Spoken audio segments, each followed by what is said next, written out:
I was going to say, you thought you weren't coming. No, well, that would have been different. So I guess nobody knows if you don't show up, you just don't show up. You showed up, so that worked.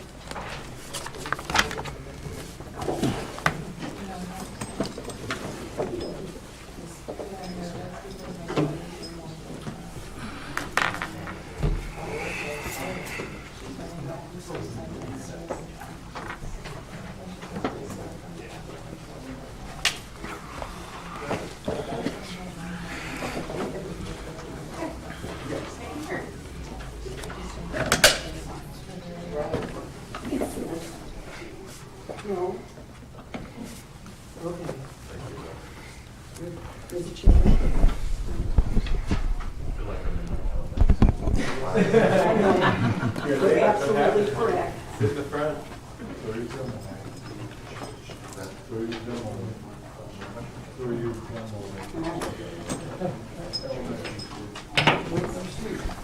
Reminded, always going to be down. Okay, it is, before I call the order, I wanted to let everybody know, everybody here? Okay, I wanted to let you know, and Brenda, because she doesn't know, I'm going to call a special meeting for March 10th, which is Thursday, at 6 o'clock. And what I'm turning over to her is all of the information that's needed, plus an agenda, so she'll have it. Okay, all right, now we're going to officially call the meeting to order. That was the official calling. 6 o'clock, need a roll call? Ms. Howe? Yes, here. Ms. Butler Challenger here. Mr. Wisswasser? Here. Mr. Elmerici? Present. Mr. Benzi? Here. Mr. Fewens Bliss? Here. Mr. Rosecrans? Present. Thank you. Nice, so it's a full, you have a full house? Over here? Yes. Okay. Item 2 on the agenda is civil reflection. First we'll have a pledge of allegiance, and then we'll have a moment for silence. I pledge allegiance to the flag of the United States of America and to the republic for which it stands, one nation, under God, indivisible, with liberty and justice for all.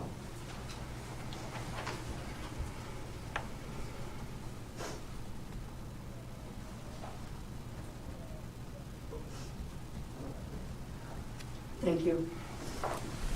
I hope a number of you have been praying in your thoughts.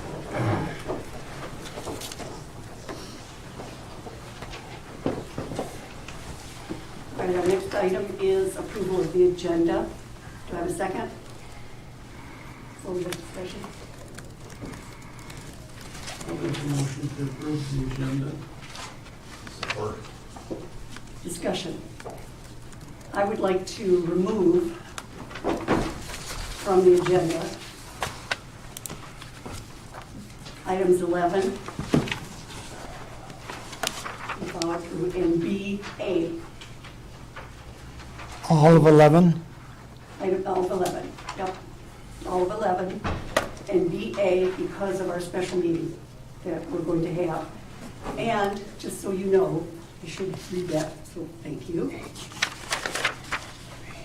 The special meeting is going to be located here at City Hall, Township, for consideration of eliminating the Park and Recreation Commission/Committee and Farmers Market, as well as establishing a Recreation Advisory Committee. So just so everybody knows that that will be March 10th, 6 o'clock, Thursday, here. Any questions? Okay, so, yes, I'm going to take 11, all of 11, and BA.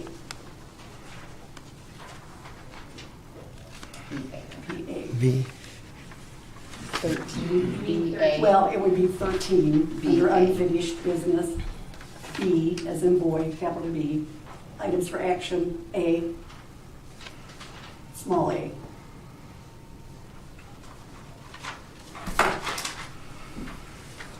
You need a roll call vote? Any other? No. Questions before you do this. Yeah. You already approved an agenda here. You have to approve, No. You have a motion and support to approve an agenda. And we have a discussion. We're having the discussion right now. It's got to be amended. Nothing to eliminate The discussion, in the discussion. And we're gonna vote on it. so what you're saying is the rest of these items under 13A, you're not, this board is gonna agree to this right here and the way you did this right here. And we knew nothing about this before we walked into this room. That's correct. No, it was 11. I thought you wanted to do something with 13 as well. 11 and 13, B as in boy, A. Well, then that's 13. That's not 11. But she wants 11 also. Okay, I got it. So the motion on the floor is to approve the agenda as, amended. No, as is. No, It hasn't been amended. As amended. that wasn't Then you got to amended. amend That's it. not what the motion was. No, The motion, The motion we have was a to, second. the motion was to approve this agenda as written. And that's what you have, you have a motion and a second. With discussion. Marie, the discussion doesn't change the motion. You always have a discussion after a second amendment. I understand, but it doesn't change the motion on the floor. It has to be amended if you want to change it. That's what the discussion is for. No, the discussion is to discuss the motion. Well, you can go ahead and do it. We're having a special meeting on the 10th, and it's going to discuss those two items. So you do whatever. I'm just telling you that I'm amending the agenda. You don't get to tell us you're amending the agenda. We have to vote on that. You can make a motion, and then somebody has to second it. I thought we did that. We did to approve the agenda as presented. And then I said I'd like to have a discussion to change it. Right, but the motion hasn't changed. You can do, okay. Whatever you decide. It's not about what I decide, I'm just stating the facts of what just happened. Okay. Can I ask a question? Can you do that? Can I what? Ask a question?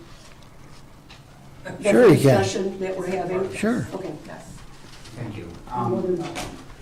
Can you describe a little bit about what She's you'd like lost to her accomplish mind. in Thursday's meeting? Oh, definitely. Thursday's meeting has to do with deciding if you're going to eliminate park and recreation and farmers market, which is what we're looking to do. My thought is the community needs to know whether that's something they want to do, because it's been done really in a vacuum. Most people don't understand what's going on. So the special meeting gives us more than enough time to make that decision on March 21st, which is our next meeting. So that's the purpose of a special meeting. So we have quite a few public here tonight. I'm wondering if many of them are here for that discussion. And may or may That I not don't have- know. I haven't asked them. Were you guys asked when you came in? All those in favor, is that how you want to find out? if you want to vote on this motion, Well, that's, then you change nothing. That's how I understand it. That's Yeah. how I understand it. Yes. I'm sure you do. Okay, And that's Robert's Rules of Hoyle. that's, So, just, I mean, the intent here, it sounds like what the supervisor is looking to do is create a space to have a longer discussion about Parks and Rec and how we I structure think that's what a that. special meeting does, yes. And so I think, you know, we're caught off guard in terms of, you know, it was brought after a motion to approve the agenda as presented.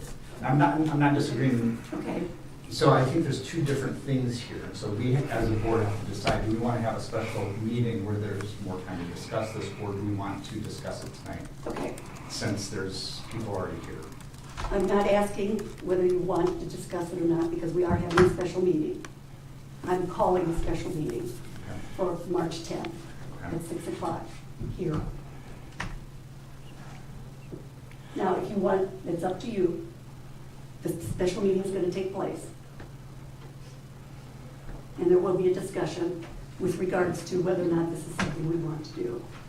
Okay, Marie, yes, don't you have to give a 7-day notice? no, No? no. It's 18. How much? The board rules say 24 to set a special meeting. You want to check it? No, Okay. No, that's I believe fine. him. That's the board rules.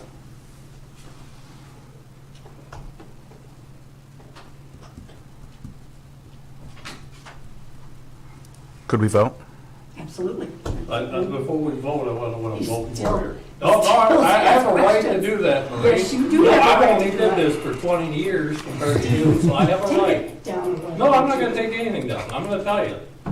I wanna know what we're voting on. If we're gonna vote for this agenda, then that means we're gonna look at everything that's on this agenda, and we're gonna vote on everything that's on this agenda. If you're gonna vote to take and amend this agenda, as you said, I'm not entirely sure this is the way you wanna do this. Okay. I think that the way you should have did this is you should have made a motion to take and remove these items from the agenda tonight and move forward with this agenda with them items removed and to be brought back at a special meeting. But the way you're voting on this right now is a little bit confusing. All right, let me help you out. On your agenda, you have 2 items that are going to be discussed at the special meeting. So the thought is, with the agenda, that if you want to discuss them twice, feel free. That's okay. But I'm saying that there's going to be a special meeting, I'm calling it, so that we can discuss whether or not this is what we want to do. Now, what Jason is requesting, I'll put words in my mouth, holler if I'm not correct, is that because we have a company tonight, which is awesome to see, guys, that because we have this many, that this would be enough to discuss it. I don't think so. A special meeting is needed if we're going to rearrange administratively what we're doing with our committees, and that's really what we're doing. Does that help? If this motion from what she's saying is approved, then we're gonna move forward and we're gonna vote on everything that's on this agenda No, tonight. I'm going to differ with this. I made this motion to approve this agenda as written. Yeah, that's what Steve's And saying. that's my exact words. That's correct. And that's what's on the floor, and that we have to vote on first. So if you want to change this agenda, you have to vote my motion down. Or And amendment. then make a new motion. Let's vote. Or to make a new motion. You can withdraw it, that's not an issue. That's what you, feel free. So, take a vote. Okay, I have a motion by Mr. Benzi, support by Mr. Almarigi to approve the agenda as written. Okay. Mr. Wisswasser? Yes. Ms. Howe? No, Ms. Butler Challenger, yes. Mr. Rosecrans? Yes. Mr. Funes Bliss? Yes. Mr. Almarigi? No. Mr. Benzi? Yes.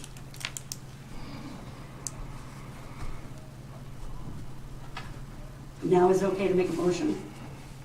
For what? To address the agenda, to remove 2 items. No, we just approved the agenda, Marie. So now I can't, That was my point. yeah, I knew it was. I wasn't against you, I was trying to figure that out. No, I understand exactly. I was confused. Me, I'm not confused at all. Run the agenda, run the meeting. So now you're saying there's no changing the agenda. So we have to vote, so let me understand this. We're gonna vote on 2 items that are gonna be discussed at the special meeting. Not necessarily. Okay, But we're going to have a discussion on the 2 items that are on your agenda. okay. Is there a disclosure of conflict on 3? The agenda's been approved. So number 4 is a disclosure of conflict of interest. Do we have any? Seems to be none. Public statement 1.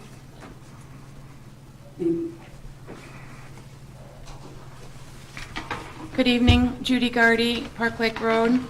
I noticed on the agenda, under new business, must be A, item D, priority health, National Fitness Campaign Outdoor Fitness Court. At the last Friends of Park Lake meeting, one of the questions that we put before the group was, what do you and the community feel should happen at Wishwasher Park? And we got a lot of really interesting suggestions, and I thought I might share them with you, because I think that this is a question that we all have to discuss, and I don't think we should just focus in on one area. And so I just thought I'd take a minute and share with you some of the suggestions that were made at the Friends of Park Lake meeting. a basketball court, a volleyball court, an amphitheater with a stage, a farmer's market pavilion, where we could do not only the farmer's market, but we could have craft shows and flea markets, community garden spots, so people could come into the park and community garden, as well as a skateboard park. So those were some of the suggestions that came forward at the Friends of Park Lake meeting, and I just thought I'd share them with you. Thank you. Is there anybody else for public comment? Thank you, Judy. All right, number 6. No, Rick. Oh, I'm sorry, Rick, I didn't see it. You always do that. I must Yes, I do. Rick Curtis, Park Lake Road. I'm a little confused. Can you answer me which you were talking about items 11 and 13, removing them? Because they're going to be discussed at the special meeting. That's correct. Okay.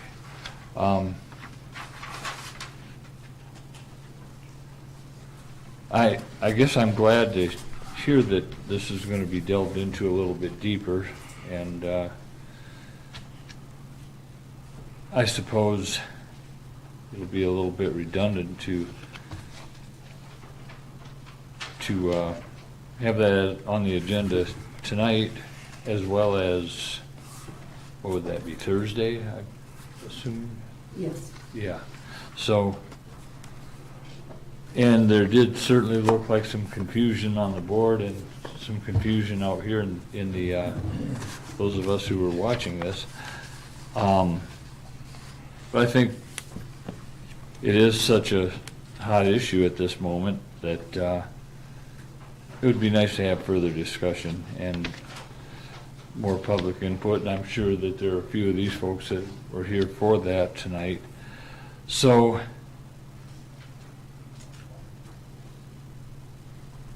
it'll be nice to see. I'm hoping that since you're going to address this in 2 separate meetings, that you would have that discussion tonight and wait until Thursday before all of those items are discussed well, and take your vote then. That's, after all, that's why special meetings are here. So it could be tabled at that time when this comes up on the agenda, since some folks were unwilling to remove it from the agenda. And I think that's all I have to say. Thank you so much. Okay, thank you. Is there anybody else? I changed my mind. You can do that. Ray Kotke, Park Lake Road, Park Lake. On 7A, you have receive and file minutes of the Park Lake Advisory Board meeting. I assume you people read those too before you receive and file them. Hopefully you do. But anyway, I was at that meeting, so was Judy, and we discussed the Park Lake Trail. And I just had a suggestion on your, I mean, it should be an agenda item under unfinished business until it's complete, which I hope is never. But I'd like hopefully, and I hope a lot of other people would like to see an update on if there's any progress on purchasing the 16086 Park Lake Road. And I think if you had that under unfinished business as at least a monthly thing, we could, get an update on if there's any progress or lack thereof on that issue. And I was the one that called the realtor in the beginning about that parcel, and she just contacted me and wanted to know what was going on because she hadn't heard anything. And she said she's gotten 4 more inquiries about it. So I just don't want to see us lose it because it's a great opportunity. But anyway, thank you. Thank you. Anybody else? Adam Montre, 7539 Clark Road, Bath. I'm here in the capacity as the chair of the Farmers Market Board. These are discussions that we have been having about combining this committee over the past year, both at our board level and further out in the community. It appears to me to feign disingenuity that these are things that are now coming to light, that these are things that we don't know about, is at best uninformed of things that are happening. This is an opportunity for the farmers market and the recreation committee or Parks and Rec to come together to work collaboratively and cooperatively, as we've been discussing again for more than a year, to work across committees and be more efficient and effective. Also things that we have been working at and the board has been asking our committees to do. So the board, the Farmers Market Board, has 100% unanimously in favor of combining these two committees moving forward. There are 6 of us. They all know that I'm here and that I'm speaking for all of us as the board chair. I'm happy to answer any questions, not now as this isn't the time for that, but otherwise about what has been discussed in the past, what we see going forward. I have 0 concerns about the opportunities that this will bring. There are 0 concerns about grant opportunities.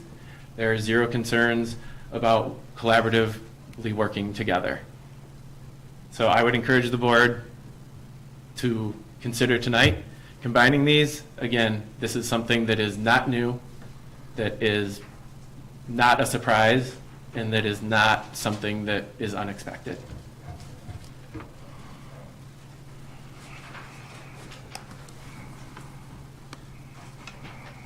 Anybody else?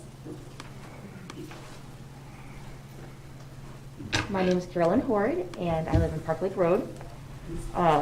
I will not be able to attend Thursday. I have parent-teacher conferences, and so really quick, I just wanted to say that I just hope that we don't lose focus about the parks. I think it's fine that they're combining, if they do combine, because they can do lots of fun things together, and it'll be easier to have meetings and things if there's more people involved.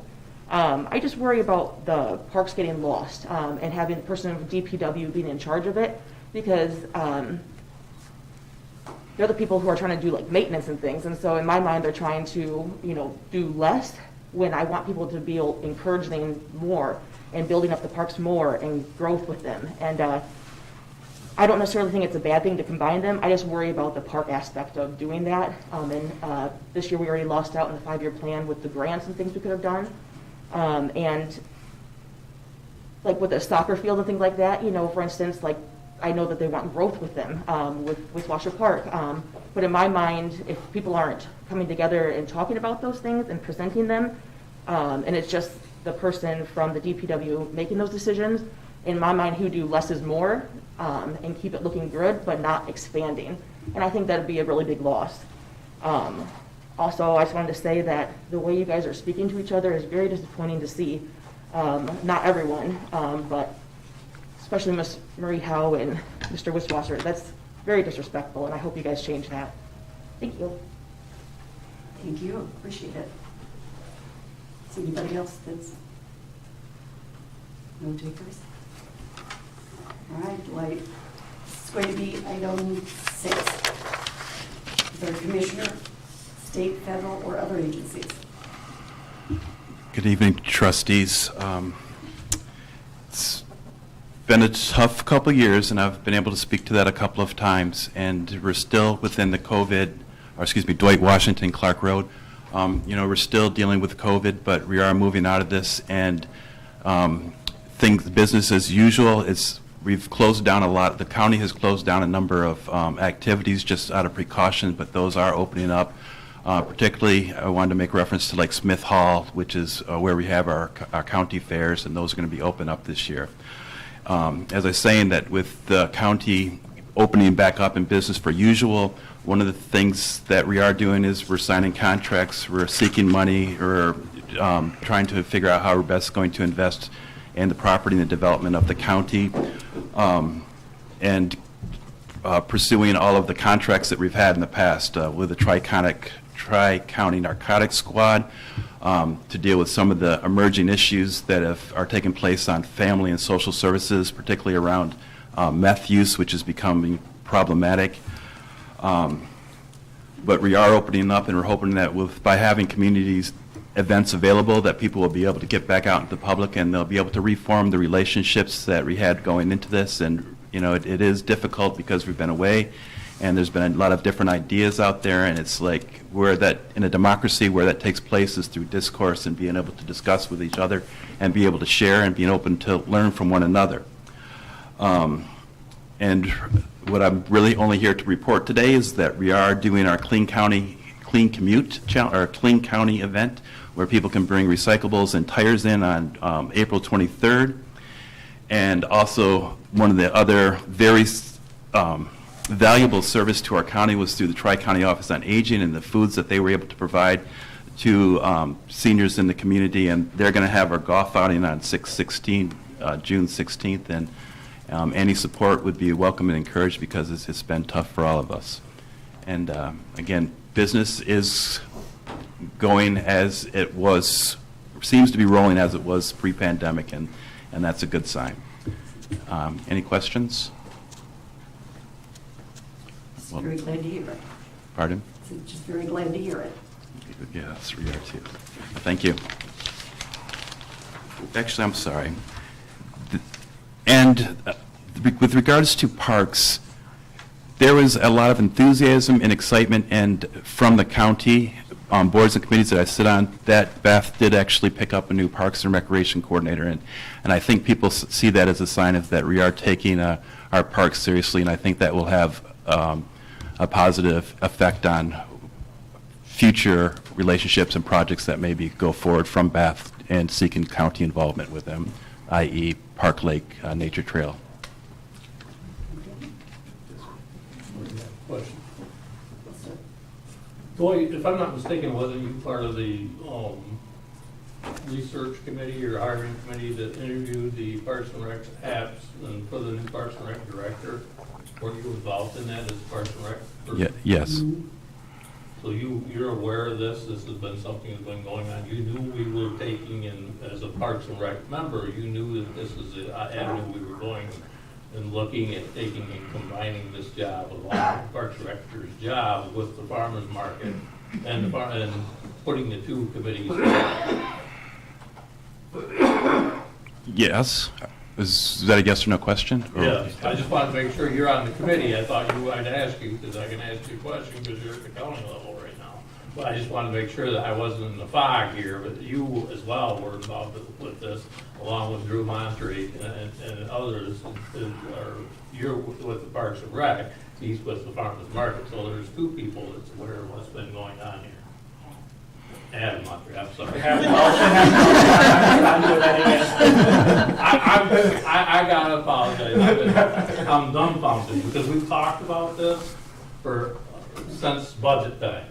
And the way it was brought to us here tonight, I'm totally amazed. I'm here every day, a lot of hours. I haven't really told me we can talk about. Well, Terrible feeling, isn't it? no, I'm aware of what we're gonna do. And I thought everybody on this board, that sits on this board, was aware of what we were going to do. If you're not aware and you're the supervisor, I'm here every day, that tells me there's a lack of communication between you and possibly maybe the superintendent, just as what we've said all along, and you're bringing it into the board level here, along with the people. That's my concern, but thank you, Dwight. We're getting off subject. I appreciate your comment. All right. We have item 7 on your agendas, which is your consent agenda. I'll make the motion to approve the consent agenda as submitted. I'll second it. Ms. Howe? Yes. Ms. Butler-Challenger, yes. Mr. Rosecrans? Yes. Mr. Funes Bliss? Yes. Mr. Almarigi? Yes. Mr. Benzi? Yes. Mr. Wisswasser? Yes. Thank you. All right. Item 8 on your agenda, which is approval of the minutes for the Board of Trustees meeting, which was February 22nd of 2022. So moved. Second. Ms. Butler-Challenger, yes. Mr. Rosecrans? Yes. Mr. Funes Bliss? Yes. Mr. Almarigi? Yes. Mr. Benzi? Yes. Mr. Wisswasser? Yes. Ms. Howe? Yes. We're on item 9, which is approval of vouchers. I'll make a motion to approve the vouchers as presented. Support. You can have it. I was gonna say, you're fine. Support.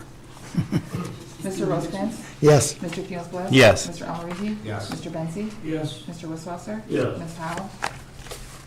Yes. Ms. Butler Challenger, yes.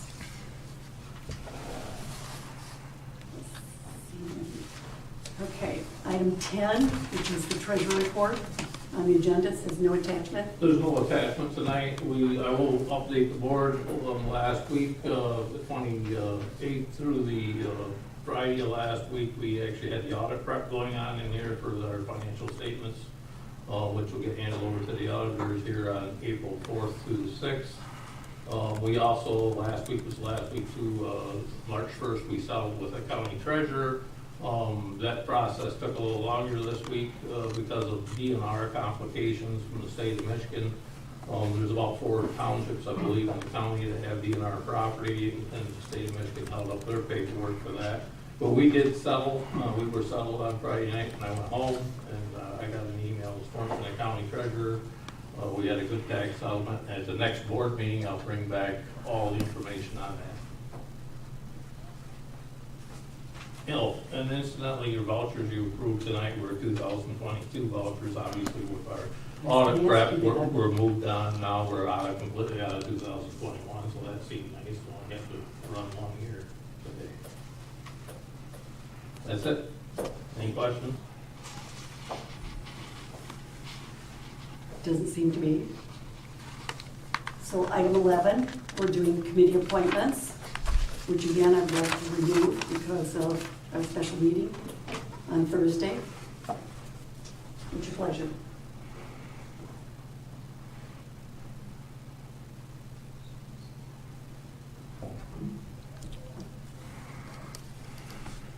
Are you making a motion to withdraw the item? I am, but that's entirely up to, I will support that motion. thank you. So we'll take a vote. Mr. Fields Bliss? What are we voting on? Did we have a second? Marie made a No, motion to it wasn't a withdraw motion. the appointment of Judy Jason. Garrity to Park and Rec, and Jason supported it. That's correct. Okay. Withdraw the recommendation? That's correct, because we have a special meeting. You mentioned that a couple of Yeah, times. a couple times. I vote yes. Mr. Almarigi? Yes. Mr. Benzi? Yes. Mr. Wisswasser? Yes. Ms. Howe? To remove it, yes. Ms. Butler Challenger, yes. Mr. Rosecrans? Yes. Thank you.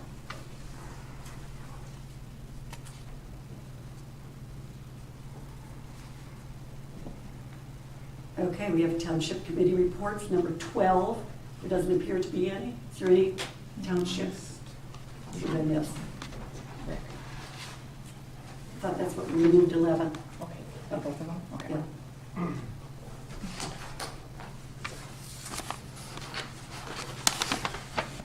Okay. Ready? Okay. Number 12 is the township committee reports, and I don't see anybody here, so there apparently is none. And we have unfinished business, items for discussion, which is the millage, public safety millage for 2022. Something for discussion? Yes, so as Treasurer Wisswasser and other board members requested, the numbers were brought back to you and reworked by Assessor Beth Bakke, who is here with us tonight if you have any questions. Thank you. She added the assessing categories of agricultural, commercial, industrial, residential, timber, cutover, which we have none, developmental, we have none, and personal property. She also added information as to how a potential millage change is calculated for a homeowner. And if there are questions on that data, I would invite her to speak, and you can ask questions of her. The rest of the information is the same. I did include I apologize, I included a historical look back to 2006 as a spreadsheet that took a look at the police budgets, the fire budgets, how much the police and fire taxes have brought in, and then how much the township has been supplementing. Any other questions? I have a quick question. When you figured this out, you figured for 3.5 on up, but you didn't give us the 3.0, which is what we have presently. Well, you would get, if you go up to your And your 2021, that's just with a little bit of heavily reduced, so you could calculate that way. So you have your historic data of 3. And so this is the 3 mils, well, actually it comes out to 2.974 because of Headley, correct? Yes. Okay. 2.9748, correct. Yeah, okay. When I look at, you can help me out with this, when you look at 21 and 20, there's about $41,000 difference between the two.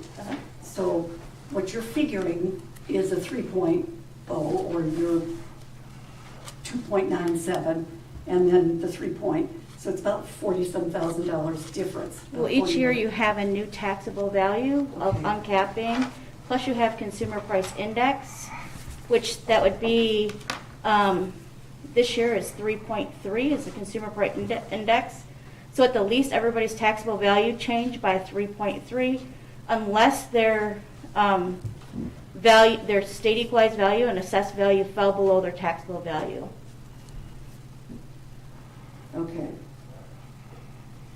And that's where you come up with for 2021. Are you talking about numbers for? 2022 roll has not been set, so we're still working off of 2021. Right. So that's where your values came from. Okay. And so what we need to do then is take the difference between this police and fire, or public safety, whichever way you want to look at it, and look at our budget and figure what we garnered at that time, and then that's the difference between the two? That's going to be a decision between you and the board and Supervisor Hildebrandt. That would not be a discussion for me to calculate on how you're going to offset. But that's the process. Yeah, but that's not a question for me. Oh, okay. Okay, is that the process? So you're asking if we would take the difference? Right. Which, you have your 3 mils for, or your 2.97, whatever Okay. those numbers are. and at And that our rate. budget. Right, and at that rate, the township is supplementing $1 million to the police and fire budget to keep them And whole. then we'd be taking in, we don't know how much we'll take in because, one, we haven't decided whether it remains the same or whether it's 3.5 or 4 or 4.5, correct? That discussion is between you to go Right, out to the that's- vote of the people. If you're going to just renew your millage or if you're going to increase your millage.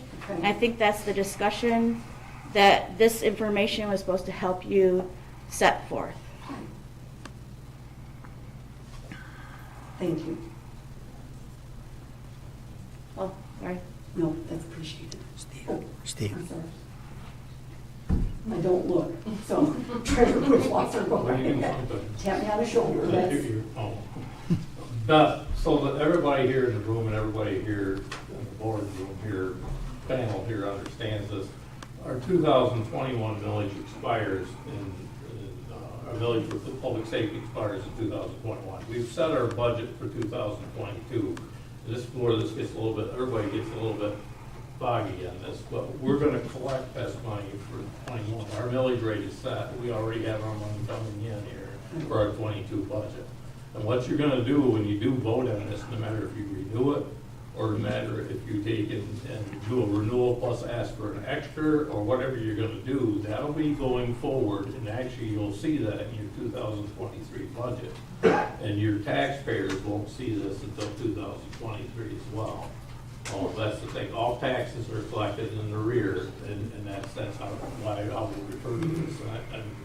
This was a good thing you did. I asked for this, and I hope it didn't cause you a lot of work to do it, but I felt that this gives the board a little better bite of what they're gonna do when it comes to their taxes. And how it's gonna, it gives you a little better idea how it's gonna affect you personally as a board member even in your taxes. So it's gonna be easier to explain. We've grown a lot through the years, and I made a comment at the last meeting, you may or may not have looked at the comments, but we did, the way we did our first thing, the way we went at this is the way we would have did it 20 years ago, and I don't feel we can do that anymore, because our township has grown leaps and bounds. We have lots of different classifications of assessment, and all of them come with different taxable values as far as the amounts of money that we collect for certain things. So I felt that this was necessary to do this, but I think the board still needs to take this under consideration and go back, and you have some time till May 5th, I believe it is, or May 2nd. We'll take this up again in our April meetings, but yes, we have till the end of April to decide. One thing to remember on that, Treasurer Wishwasher, and I appreciate what you've said, but one thing, this is an ad valorem tax, so each class of property is going to be affected the same way, whether it's agricultural, residential, commercial, industrial, timber cutover, developmental, or personal property. They'll all be affected the same way. The only ones we have that wouldn't be affected the same way would be the IFT rule. Which we only have one of them We currently. have 2 properties on the IFT. One roll. One roll, Yeah. yep, with 2 properties. So Yeah. all the rest of them would be affected the same way with the ad valorem tax. But doing it the way you did, it gives you an opportunity to see just what kind of tax value you have coming in from all the classifications. And that's in fact, I got comments from the board as I sit down here about that tonight. And that gives you that opportunity to look at it in that light. I'm only gonna say a couple things. I don't want to vote on this thing because I want to stomach this and I want to look at it with everything we've had going on in here for finances in the last week, settlement and the audit prep and everything else. I haven't had time to look at this, give it to the stuff that it needs to have given. Well, I want to say this. I hope the board takes into consideration, and I hear it every day with collecting taxes. We have more delinquent property taxes this year. I saw this morning with Tina, with an email, or I basically settled late Friday night, but she emailed me this morning and I'm good to go. We have a zero settlement, which is the best thing you can have.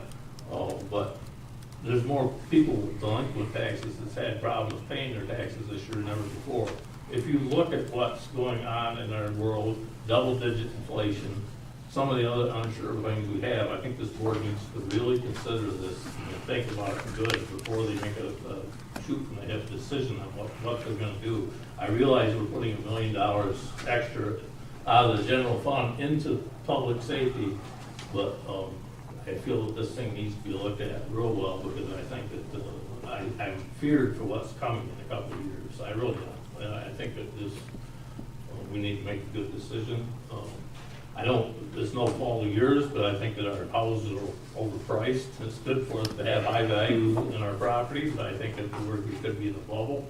And if that goes the other way, what is that gonna do? I've been through this once in 2007, 2008, so I'm very familiar with how that works. And I'm concerned about it.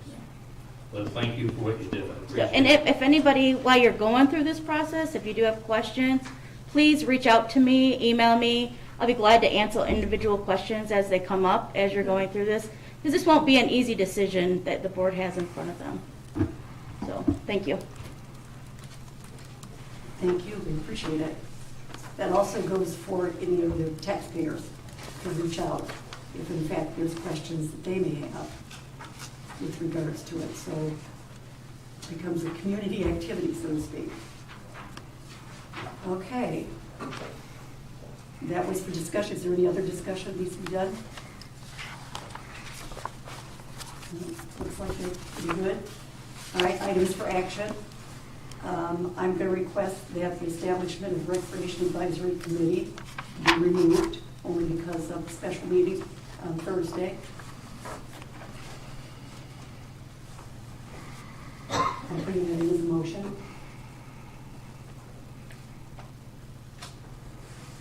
I'll second it. I'll I'd like second. to discuss it. We have all these people here.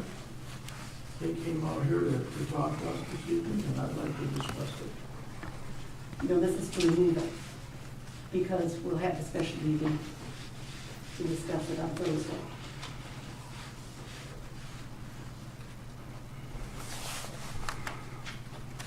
You're be here on Thursday, assuming most will be there on Thursday.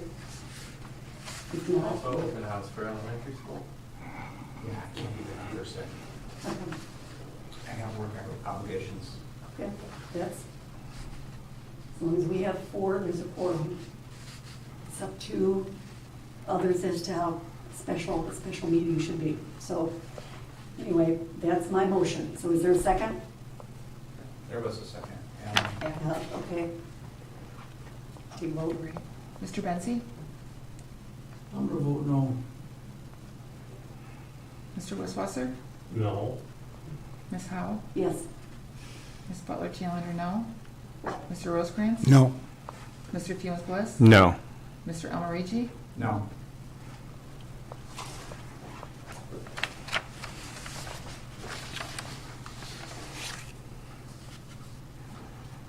Can I make a motion? No, we're waiting for a discussion. That's, so, You made a motion to remove this, well, it's gonna stay on there, is that where we're at with it? Correct, Mhm. it's staying on, correct. Okay, so that means that. I understand, I tried to help you with that earlier. No, that's a little help, but that's. I have nothing at this time unless there are questions for me.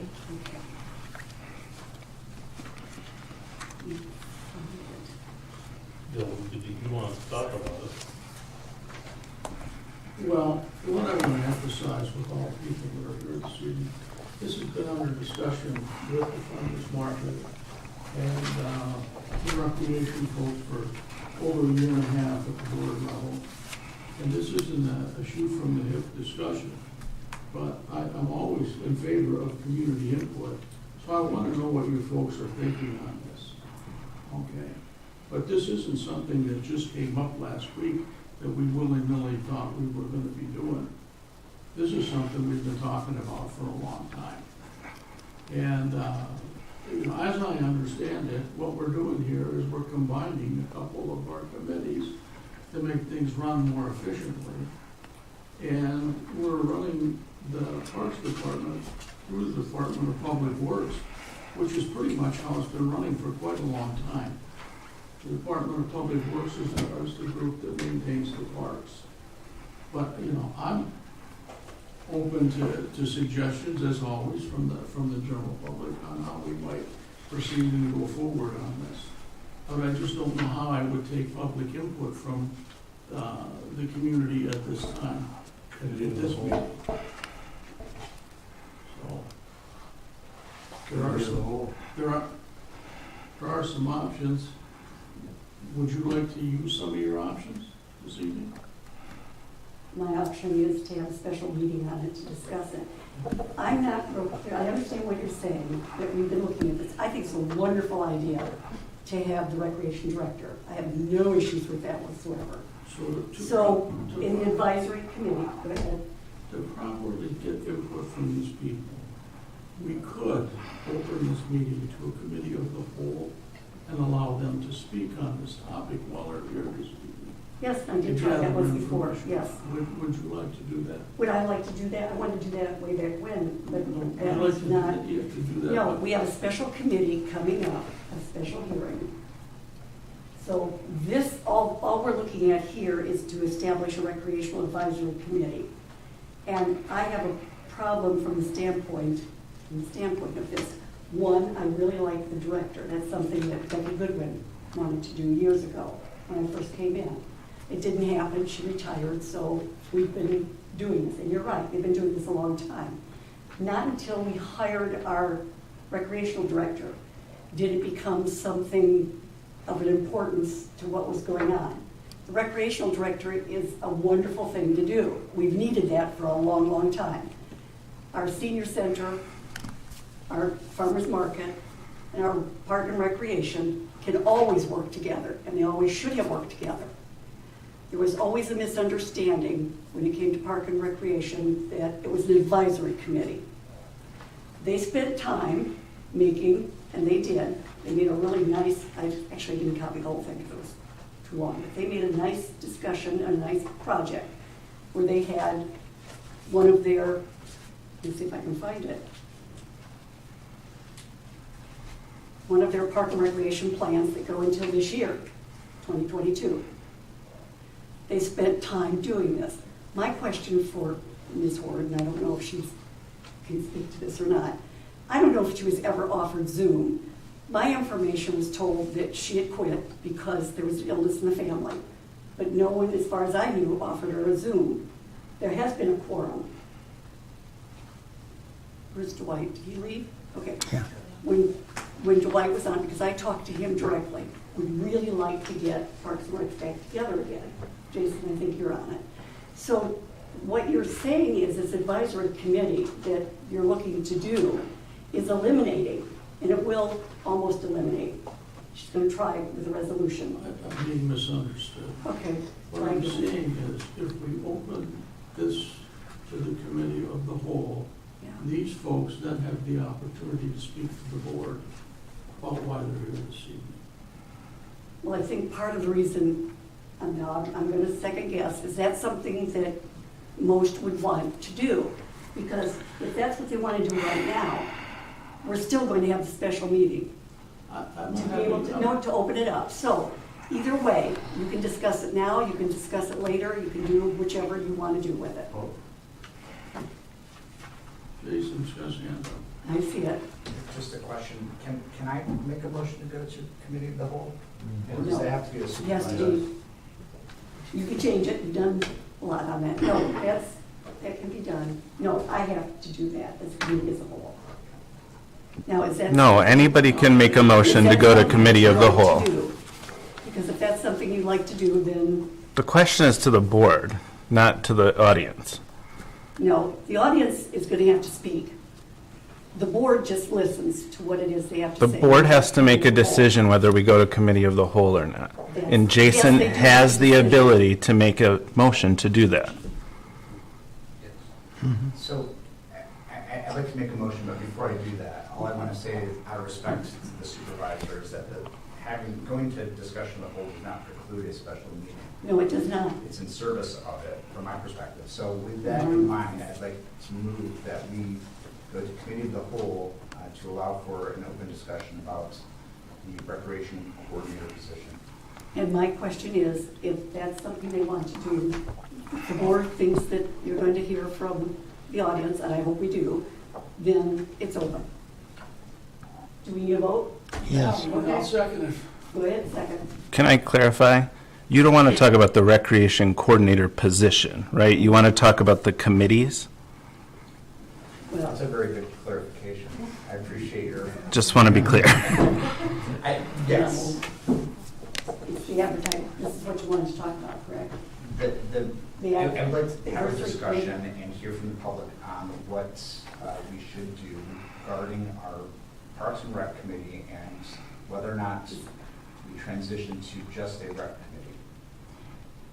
That's what the special meeting is for, that discussion. And you're saying it adds to it. Correct. As opposed to, so what you're saying is it's not to establish. You don't want to discuss whether they establish it or All not. I'm asking All you're for is to asking move for to the is committee of the whole. to discuss. I don't think we can make decisions. So as a committee of the whole, they can take up anything. No. Well, anything within the discussion item. Which is? Just repeat it so we No, know I'm exactly happy to what do it's. that. I just want to make sure I get it abundantly correct here. So it is, where the heck is it? Oh, here it goes. I would like to go to committee of the whole to hear from the public on the establishment of a recreation advisory committee. Thank you. Thank you. I second that. Okay, take a vote. Mr. Wisswasser? Sure. Ms. Howe? Yes. Ms. Butler Challenger, yes. Mr. Rosecrans? Yes. Mr. Funes Bliss? Yes. Mr. Almarigi? Yes. Mr. Benzi? Yes. Okay, we are now as a committee as a whole, officially. I would encourage anyone that speaks tonight to speak at the podium so it's collected for the video. Thank you. I'll go first. So, first thing I'd like to clear up is, unless I'm seriously mistaken, the position you filled was Recreation Coordinator, not Recreation Director. Is that correct, Karen? That is correct. Because there's a big difference between a coordinator position and a director position. Anyway, the big corporation I came from, there was a big difference in that. So I just want to make that clear. I've not met Adam. I've not ever met you, I don't think. And the talk that, you all say that this was, been in discussion at least a year and a half. I was on Parks and Rec for way too long. And I'd heard it in passing, and that was all, but we'd never had a meeting together. In fact, I think I was on it for like 6 or 7 years. But what I saw is the Parks and Rec committee being basically hobbled. Nothing that we said or did made any difference at all, and it just became very, very frustrating. That was one of the reasons I quit, and that was one of the reasons that my dentist, Dan Dirksen, quit. And what I really don't like is the parks and open space, parks and green space is a really big thing. I mean, it's going to be a really big thing.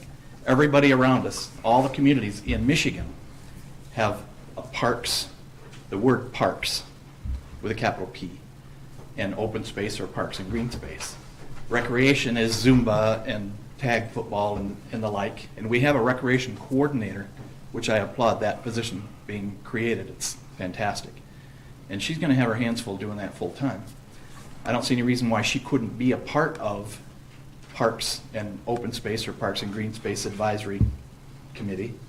But I really don't think that we should ever get rid of any committee that has a name that identifies as a Parks Committee. Because in your 5-year plan, as required by the DNR, you have to have a Parks and Recreation 5-year plan. That's what it's called. Or Parks and Open Space 5-year plan. And you have to have Called the recreation plan. Excuse me?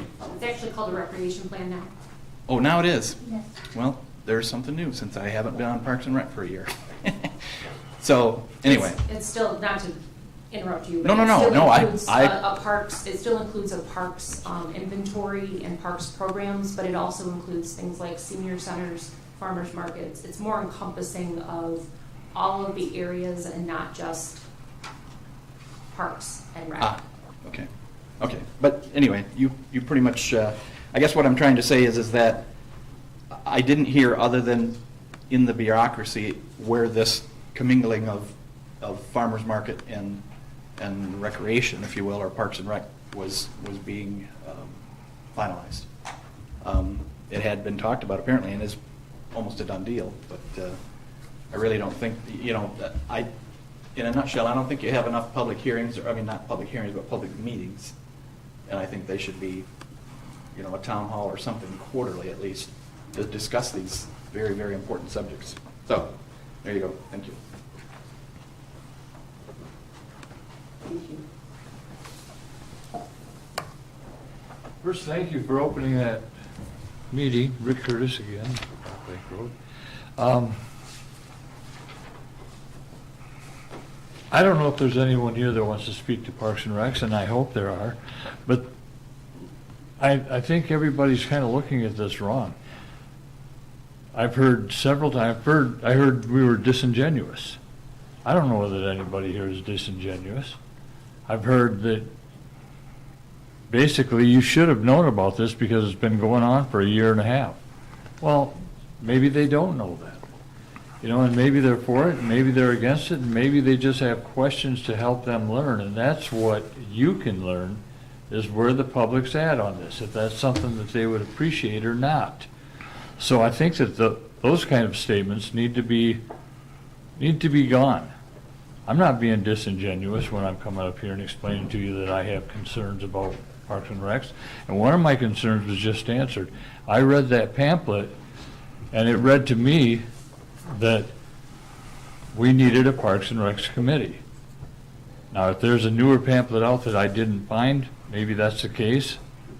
But in order for us to apply for grants, my understanding was that we needed a Parks and Recs committee commission. Now, some places states call it committee, some place that pamphlet calls it commission. I'm not sure why that is, so that was a little confusing in itself. But these folks are just concerned about this. This isn't some great big attack on the board or something or anything like that. We want to know whether or not you're doing the right thing, and we'd like to weigh in or against, or just to learn some things here. The other thing that I'm concerned about is, well, my suggestion to probably ease all this tension between everybody is, why not do what almost all the other townships do and take Parks and Recs, put the farmers market underneath it. A lot of townships put their senior services underneath Parks and Recs as well. I'm not suggesting that we would need to do that, but if we'd have started out from that situation, hired a new director or administrator, whichever the case may be, then we're starting with a new slate. And I can see some advantages to starting with a new slate because, I just was gonna say, I actually proposed that and it was voted down. Okay. Well, that's too bad, because I think that would have saved a lot of confusion and a lot of problems and a lot of people getting upset about this. But as Ray said, the 4 years that I sat on the board, of the Township Board, and I attended a lot of the Parks and Recs meetings, and he's right. Everything was shot down by the superintendent, not to confuse that with a supervisor, with the superintendent at that time. So, yeah, we just don't have it in the budget. So what the heck are they bothering to meet for? So hopefully you'll use this as a learning experience, get to know your constituents, and let's all work and let's all start pulling on that tug of war rope the same direction. It's a whole lot easier to win that way. Thank you. And thanks for opening the meeting. So, Ann? Ann Elsenheimer, Center Road. On the Monday, September 20th meeting, it's the first agenda I have that the recreation coordinator position and department restructuring was starting to be discussed, except I've been watching since January of, when was the election? 2020. So I've been watching a while, and I know that they must have been messing around with it. The thing that bothers me is, it might be a good idea, and I know that they did take off the senior center, because you did want to combine the senior center and farmers, so you want to combine the farmers market and the the recreation. And the thing that I think is bothering a lot of people is the lack of transparency. I think that the board gets an idea and then runs with it. And I don't think that you always listen to your people who have voted you in. And I think that's really, really, really important.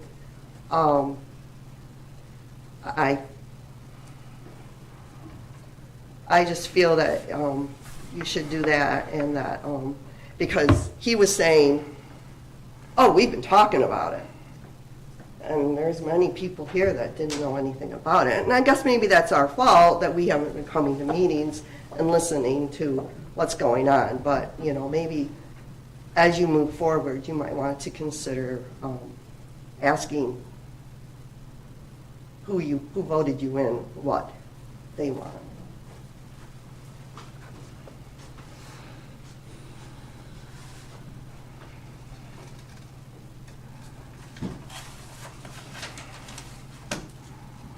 as someone who voted you in, would like to say that I would agree completely that it is the citizens' and residents' responsibility to pay attention to what they have going on in their township. We have minutes available.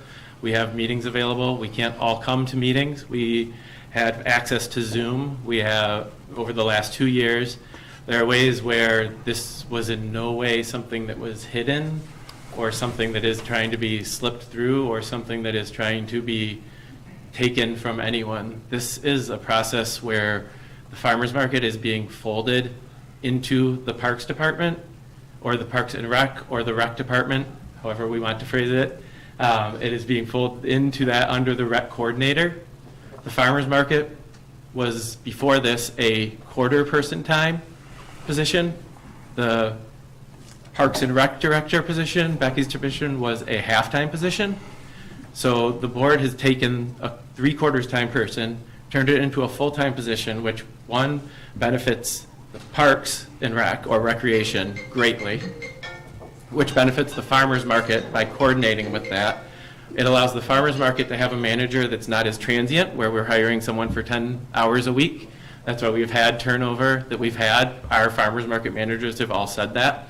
No one has left unhappy, no one has left disgruntled. They have all left either because they moved for a spouse's job or because they took a full-time job somewhere or they graduated from college. So creating a position and then putting these two together is strengthening both recreation in the area and the farmers market. So by combining the two committees, or advisory committee and board as they're currently structured, is again, it has been said repeatedly over and over by this board and previous boards that what we are looking for in our committees is efficiency and effectiveness and good use of time. We have had committees that have not been filled for a number of reasons, both personal and lack of people. I'm not here to argue that some of those were personal in the past. But what this is doing is putting together two committees, or advisory board and a board, into one entity that can functionally work together much closer. I would agree that we should be meeting more with the Parks or Parks and Rec, just like we should have been meeting more with DDA when that existed, which are all things that we have tried to do in the past. Everyone is busy. I'm not making excuses as to why it did or didn't happen, but this puts us in a position where we intentionally put people with recreation and or Parks and Recreation and the farmers market, which is one of the most common users of the park system in Bath. What that allows us to do is work collaboratively and collectively to advance both the recreation and the farmers market entities within our township. Everyone who is on the farmers market board has kids or has had kids that have been a part of recreation in Bath. We all have experience with that. We all also have very good relationships, some very close friends who organize parks and recreation or recreation in other areas that are immediately next to Bath as well, who we've been talking with and who are excited to have the opportunity to have a full-time position here so that we can work in the ways that they've wanted to work in the past but haven't been able to. So by putting these together, something that Carolyn and I talked about as well is that this doesn't mean that either of those entities cease to exist. We have, however it shakes out, we by no means are precluded from having other working groups within that committee. I would imagine things like the farmers market fundraiser dinner is not going to have, if someone from recreation wants to be on that, that's great, but they don't have to be. So we can have working groups within those. In the same way, if someone from the farmers market would like to be part of the recreation plan or the parks and recreation plan, we use the park as the farmers market. We use the park as parents whose kids play soccer. We have the parks as parents whose kids play t-ball, parents whose kids play football. So putting those two committees together, again, is effective, efficient, collaborative, and cooperative. And those seems like things that we have been asked as board members or advisory committee members from the Board of Trustees to actively be seeking out and working towards. Quick question. Sure. Two questions, actually. First question is, how many's on your committee? Farmers Market Board is 6 members, plus Ryan is the liaison to the board. So you have 7, Yes. basically. Okay. And your budget for this year would be a little more than 4? I think it's 15. 12 to 15, so, yeah. That's what it was last in 2021 10.5. for this year. Plus in- Because we approved one that was like 4,000, and that I didn't understand. And our Park and Rec was approved at like, what? Was 4,000 a carryover? I don't have I don't anything in know. front of me. Was added to carryover to bring it to its annual budget. Oh, yeah. So you combine 21 and 22. So if you look at the salaries for Yes. Parks and Rec. No, and I'm looking at for I'm what looking at. we are giving to them. That's what their budget. Take a close look at the 2 budgets for Parks and Rec and Farmers Market between last year and this year. Okay. I did today, the salary, if you combine the 2 for the 3/4 or half-time and the quarter time, for the current position, it is nearly identical to the sum of those 2 salaries. So I mean, relative to our senior services center, which saw a dramatic increase in funding, there's actually stability in the combined committee of, anyhow, that's what I have observed. Okay. I wish I had what you're the treasurer.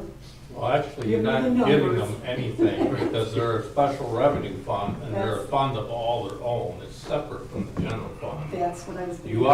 You do have some general fund contribution, but they actually have went out and they've established their own special revenue fund balance, and they've taken and survived without having their farm report best every year, and they've taken and put money away in their fund balance, and that's the great thing about having it set up in a special revenue fund, is because the general fund doesn't eat the money all up at the end of the year.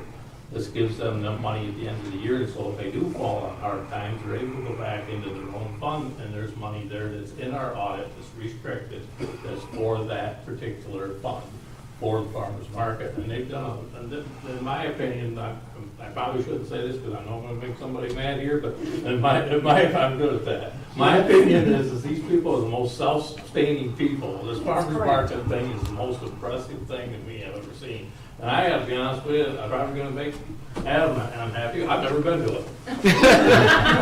You're in the field all the time when it's going on, right? Yeah, exactly. Exactly. But the point of it is yes, you're all right. There's money that comes from the general fund contribution that goes to all this stuff, but they are very self-sustaining. And the Parks and Rec Committee could be as well, if you take and you structure it this way. And these are things that will be growing pains that you'll deal with if you combine these things, because you're gonna have to take and figure that piece of it out. But I'm unclear, I haven't said anything yet, but I'm unclear with the new sheriff accounts that we're gonna have by the end of the year here, whether or not, how we're gonna treat this, and how the auditors are gonna treat it as far as having these people together. And that all goes back, like I've heard a couple of different people say things about commissions and things like that. All that makes a big difference in how your accounting works for this stuff, so. So the You had a purpose- second question also. Well, no, that Okay. was part of, so the purpose of combining the 2 isn't financial. The purpose of combining them is, It's both, I think it's collaboration, cooperation, and it's also being housed under that new entity, which was said as well, that farmers markets tend to be, in multiple examples around the state, part of their recreation and or DDA. I said those were the 2 most common houses So for the Parks- farmers market. Parks and Recreation doesn't work if it's self-sustaining, which is what our treasurer's saying, and yourself, and I have to agree with you, because I've only been a couple times, and I love the popcorn, but that's, you're here or there, it's an addiction. But the point being, I guess I'm trying to figure out why. This was part of the reason for the special hearing, or the special meeting, was to try and figure out why we're doing this. What is it that's going to improve Bath Township by combining these 2, obviously leaving out the senior center because it's its own entity. What is it that's going to do that we can't do now with these two separate. Because you have a full committee, except for one. You're missing one. You and I have talked many times about that. Three. Oh. Thank you. Thank you. Because I'm asking for an answer. But go ahead. So Adam is underspecifying how long this has been up for discussion. Because I remember when I was on the Farmers Market Board, before I was a board member, him mentioning that other communities structure their farmers market under the Parks and Rec. And so so that was introduced to Karen during all of this discussion of how do we streamline, how do we become more efficient. And so I just want to say, my perspective, the idea actually came from Adam and the Farmers Market Board a few years ago. And then I think just caught more momentum as Karen brought up, how can we restructure? Which I think it was an opportunity when Becky retired that created a space to be able to make some changes. Okay, so it's the momentum of both committees, is that what you're? I think it's an opportunity that was presented as positions shifted or someone retired and a new position was created within the township. So you will be, so your position, so I have to understand, your position then is under Parks, Recreation. So what you're saying is with your 7 members, so you're 6 with 1 board, so 7, that's what you have. One more makes an even number though, that would be. No, we filled that position already. Oh, did you? Yeah, you Okay. sit with Candy across the street there. Yes, she filled Yes. one of them. Yep, and that was Yeah. the one open. Oh, that was the one that because you had 2 open, okay. Yep. Still one, okay. Okay, hang on one So- second. And so what I guess I'm driving at or trying to figure out is, I'm not real sure what this does, because you guys have been really good at what you've been doing. You've been able to sustain yourself, as the treasurer has said. So the park part is not going to do anything for you. It's not going to, what is it that you're going to get out of it? I I'm don't trying think to- that I look at the farmers market board and my board chair as what is every action I can do that is going to benefit the farmers market only. So we've had a number of, I think we're at 3 or 4, I'm the 3rd or 4th chair of the farmers market. I think how we've always looked since the first one is, how are we a part of the Bath community? Right. How are we part of the larger Lansing community? And how do the decisions that we make impact, yes, the farmers market, but then overlaid, almost like this is the GIS, right? It's like how's it benefiting the farmers market? How's it benefiting the community? How's it benefiting the region? How's it benefiting extended throughout the state with other relationships that we have? And so for me to say how that I would only want to be folded, or we would only want the farmers market to be folded under the Parks or Parks and Rec or Rec, is only looking at it as beneficial to the market, is not how we've ever looked at it as a farmers market board. And so for us, it improves how we work as a board within other boards or advisory committees. It's a very easy relationship since we are in one of the parks.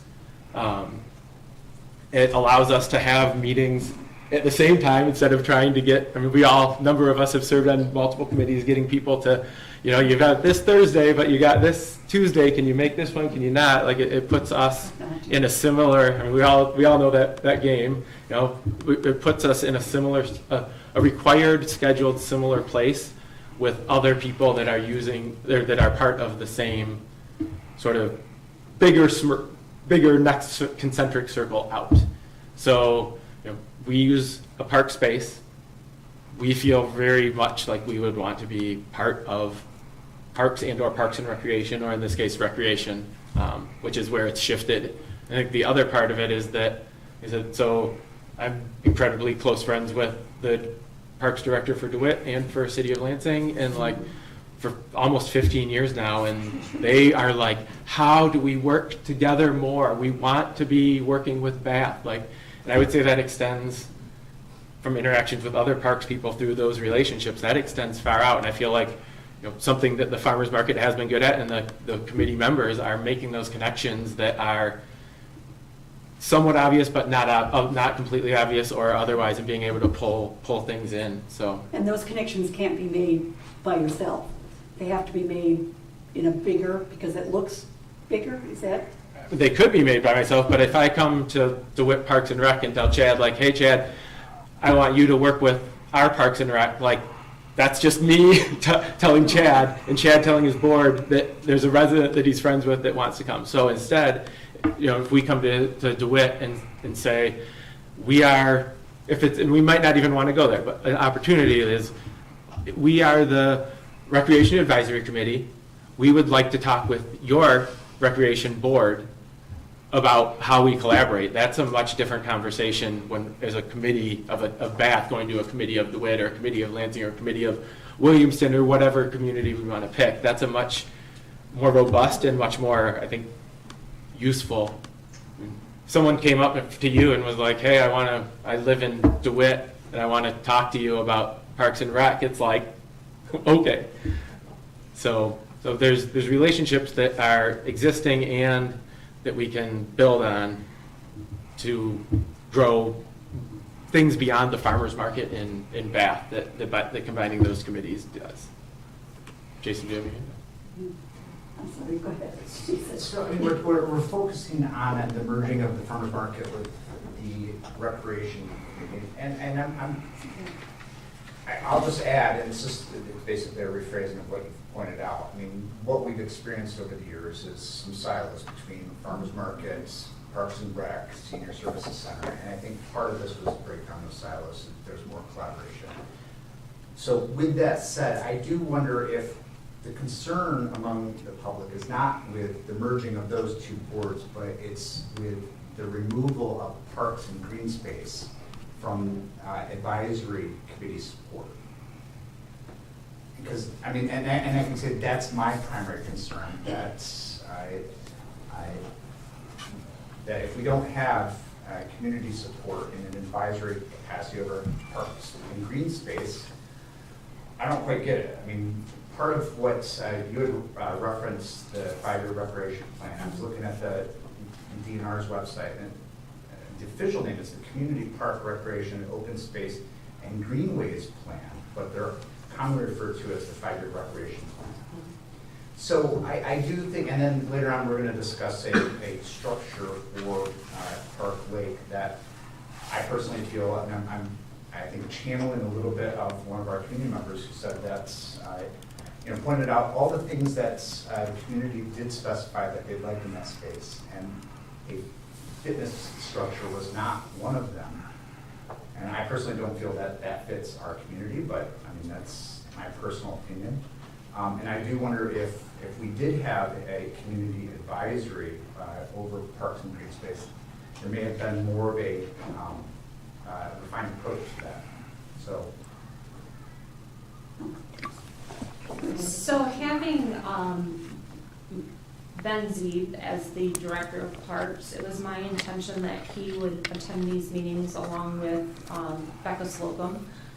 It is part of the Parks and Recreation Master Plan. It's also part of proposing capital improvements. So there was never an intention of cutting it out. I guess the word isn't there because the recreation person, as they were before and as they are now, has had less to do with parks, but Ben can be part of that process. Miles can be part of that process.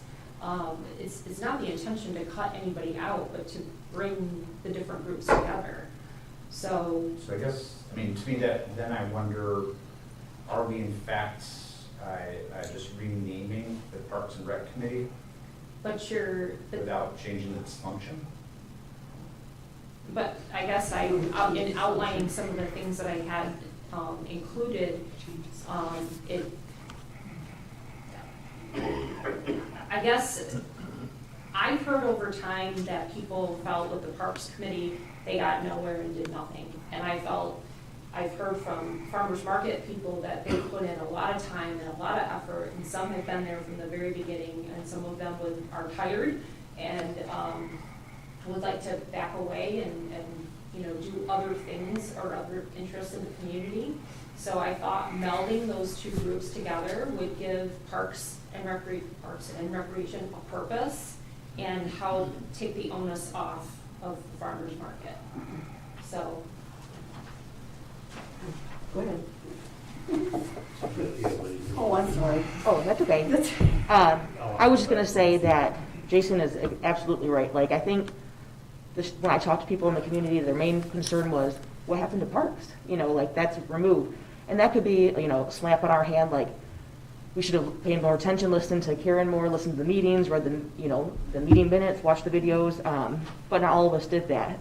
And so hearing that the park got disappeared was, shocking, because the parks are so important, and like, I agree. And so just thinking that it's not going to be there, it'll be, like I said earlier, ran by someone who was just concerned with having someone mow the lawn and things like that. We're more concerned about growing the parks, making them more,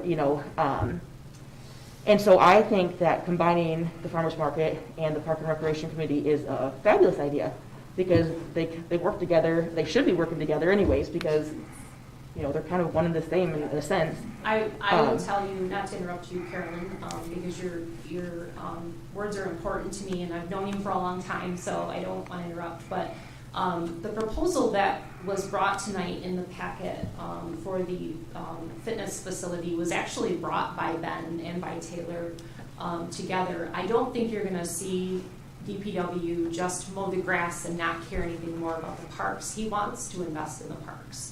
Now, I think where we have gone down the wrong path is that there hasn't been anyone in the position, and there hasn't been, the meetings haven't been occurring, so there wasn't guidance. Now, I don't think that there has to be action on a fitness facility tonight, and if whatever outcome there is tonight or Thursday night or whatever night there's a decision made, we can start going forward from there. But the parks were never meant to be cut out.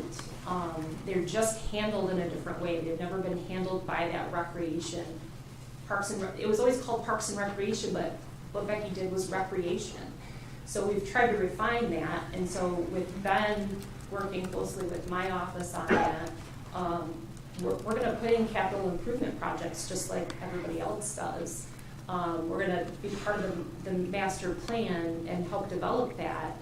There's no cutting it out. It's there. Who is the we, Karen? I'm sorry. We are going to. Who is the we? In your sentence? I'm sorry. Who is the we? We are going to be part of the CIP. We are going to be part of the recreation, parks, senior. The senior center is part of the Parks and Recreation plan. It doesn't say senior center. No, I know. On Parks and Recreation. That we was that you were referring to. Me, Ben, the other staff. Miles is the planner. It's instrumental to have the planner involved in that. And so we can be staff. I don't think it has to say, and maybe the problem has been the lack of the word parks, but Becky never did parks, she did recreation. So having someone else that's doing the parks in concert, working with Becca on those things, now you have two people working on those things and not just one. So I'm sorry if people felt like parks were being cut out of it. The parks are probably one of the biggest things we've got going, so, and I'm sorry I didn't have to do that. That's okay. When I was an active member on the Park and Recreation Committee, I did feel like it was an episode of Groundhog Day, and we talked about the same thing over and over, and I felt like smashing my head into the wall repeatedly, because nothing was ever done, and I wanted to be a group of doers. And my mind, when I was joining, like, I was going to put forth the ideas of how we could improve the parks, how we could improve recreation, things we could add to the community, and then the recreation director would then take those ideas and, present them and, build upon them and make them happen. And then we would volunteer to help her along the way. And I just never felt that was a thing that happened. And I hope that if they do combine, that the parks are still included in that with the recreation, because it's so important to have the voices be heard and then be presented by someone, which I, have full faith in Ms. Slocum to do that. To then present those ideas though and put them in action and actually listen to the committee members and the people who want, to better our community and our town and our parks. So that's all I want to say. Go ahead.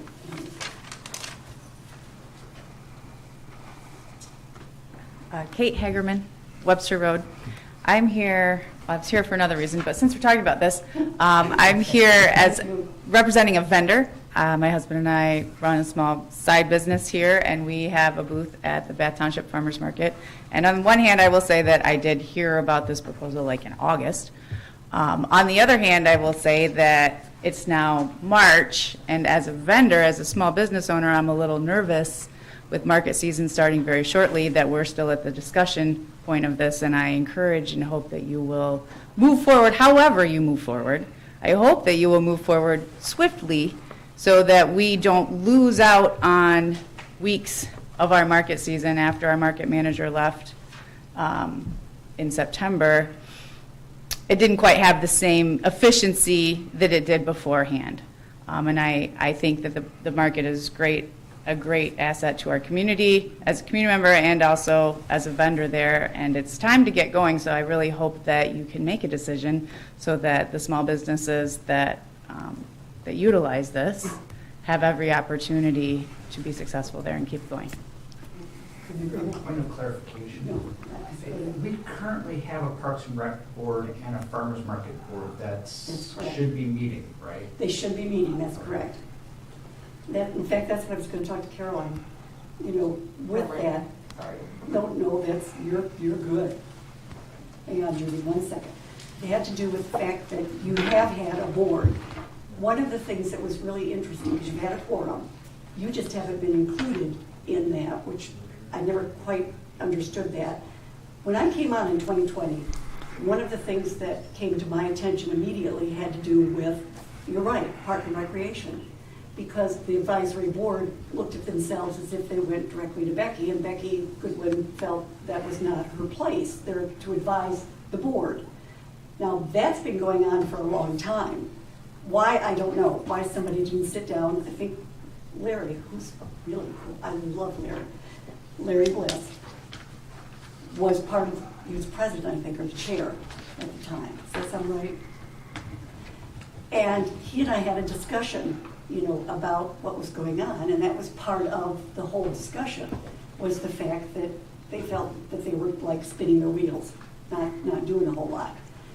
I don't know why that didn't take place at that time. I have no concept of what went before I got there. I only know what happened when I did get there. And then what I was told in information was that they don't have anything to do, and that nobody, is there, they don't have a quorum, there's not enough, and because you yourself had been sick with a child with COVID. And that's why I asked, had you ever been approached for Zoom to be able to function with the committee? Is that a yes or no?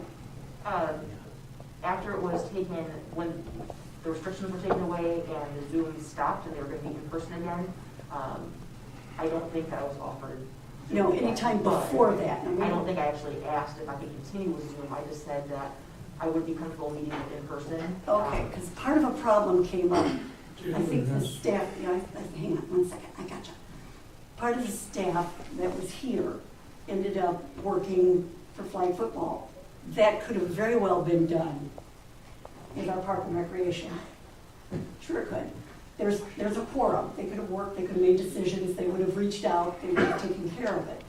But they didn't because it was told that it no longer existed. And then, so therefore, of course it exists. I know that, but that's not what I was told. And they didn't have anything to do. But part of that whole question had to come up with, they did have a quorum. Yes. No, go ahead. No, you're next. Hang on. 10 seconds.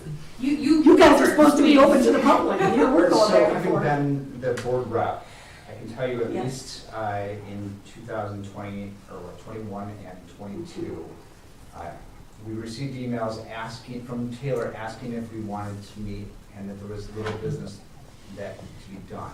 Yes, that's correct. And then we never really got a resounding yes by the committee to meet.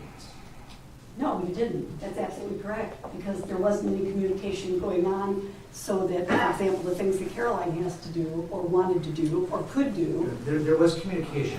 We could have had meetings. We They wrote to us and said we could have had meetings during that point in time. Yes. But we couldn't like form anything and do anything, because, there was no recreation at that point in time, because everything was shut down. We couldn't have meetings. The only time that I stepped down was when they were gonna meet back in person, and because of health reasons and personal issues, I didn't feel comfortable doing that. But I also didn't offer myself to ask if I could do Zoom. So I just told them I didn't feel comfortable meeting in person, and I had family issues going on. And so I apologize that they didn't have a quorum at that point. No, that's understandable. I don't think any one of the Parks Rec board members did own that. It was just a weird time, and It was a very rough time. So I would suggest, we let that just be and move forward with the conversation in terms of how do we structure moving forward what Eric wants. No, I certainly agree, and I think you're right, to move forward with it after, I'm sorry, Tara. If we're moving forward on that, I don't need to speak to the past. If we're gonna just move forward, I'm fine with that. I understand, but if you don't learn from the past, you aren't going to be able to function in the future. And all I'm saying is, when there's a quorum to be there, then that needs to be addressed. If there's not a quorum because of an illness during the pandemic, then that also needed to be addressed. I wasn't informed that that was the reason for going. What happened was I started reading, and then all of a sudden I talked to Dwight, and I talked to everybody at Leslie. I haven't talked to Leslie. We also couldn't have Zoom. Once Zoom ended, once the local state of emergency ended, you could not have Zoom. No, so that's what I was going to speak to. After August 1st, it was not an option for me to invite Carolyn to participate via Zoom, because it was no longer an option for board members to operate that way. That's correct. For anyone that sits to any committee, unless they were in active military, or if there was a local state of emergency, which there no longer was. The state of emergency was with her. That doesn't count under OMA, unfortunately. Unfortunately. We were following. I was following the Open Meetings Act and what the requirements were with that, and what I was told from Michigan Township Association. Yes, I know, and that has been addressed. The governor's trying very hard to address that, to figure it out. But anyway, so this is supposed to be, go ahead, Judy. Yeah, Judy's got something. It does. Thank you, Judy Gardy. I applied to be on the Parks and Rec Committee. In looking at the agenda here tonight, I see that we are discussing the establishment of a Recreation Advisory Committee, and I really wish Karen had the opportunity or taken the opportunity to explain that, because I think we have a Parks and Rec Board. I think we have a Farmers Market Board. I'm wondering if this Recreation Advisory Committee is putting them together, full membership Market Board, full membership Parks and Rec. And when it goes to just an advisory board, my biggest concern is, as Ray, I think, discussed, we really need, and Jason, I agree with you, we really need an emphasis also on parks and green space. And I understand that Ben will oversee the maintenance of our parks, but it's so much more than our maintenance, and our parks are one of our biggest attributes and our biggest assets, and I think that we really lose the focus of our parks when we just go to calling this a Recreation Advisory Committee. And I would encourage the board to try to figure out how we can put the parks and green space back in the title. Thank you. It's still open to the public. I just didn't, I wanted to say for 14, it's not my proposal to put 14 members together. That's not conducive. So what I proposed was 6. Yeah. By the way, Yes. What we've had under discussion in the combination of the boards is we would take 3 people from the Farmers Market Board, present board, and 3 people from the present Recreation Board to establish a 7-member board with another member at large from the community. Now, that's just been a discussion but we're working with combining the three boards. If I'm listening to all of you this evening, okay, what you're saying is you'd like to see the parks and green space put back in to the recreation coordinator's position. That's what I'm hearing. No. No. Just the committee, I think. What? Just the committee, I think. May I speak? Yes. It's semantics here, I think. Yes. And correct me if I'm wrong, but parks is real estate. Parks is plant and equipment, whereas recreation is activities, everyday activities, Roomba, Zumba, touch football, those kinds of things. And you had stated that Becky used to do no parks, but she did recreation, verbatim. I mean, that's what you said. And so I guess that's my problem, because parks is real estate. It's big. It's grandiose. I mean, Recreation it's. also doesn't, it encompasses farmer's market, but we don't say farmer's market. It doesn't say recreation and farmer's market advisory committee. It just says recreation. Well, I guess what I'm trying to say is that recreation used to be like a subset of the parks, you know, the activities of this township, whereas parks and green space would be the future, you know, looking at new ways to create parks. And whereas recreation is activities, and you have a recreation coordinator that is going to be not controlling it, but coordinating it and assembling it, which is great. But the big thing is that you now have two members, which is going to be Ben Zeeb and I've never met Ben Zeeb. He's not here tonight, is he? But anyway, Ben Zeeb and Becca, I think that's her name, Slocum, are two employees.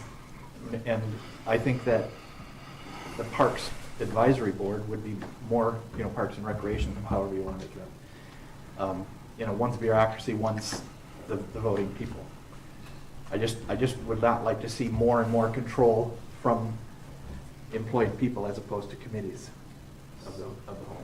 So I would say that Tom, our market manager, comes to every one of the board meetings, but that person is not a voting member, right? So if there's 7 people on the board, the proposed board, having Ben and Becca be at those board meetings doesn't mean they're in control. It just means they're at those meetings. So they're not a voting. No, They're it's usually like the ones that farmer's carry market out the manager. work. Right. Yeah. The farmer's market manager has never been a voting member on that board. Yeah. But that's it. You know, it's just Okay. parks and recreation are different. Thank you. Is there anybody else publicly? Oh, hang on.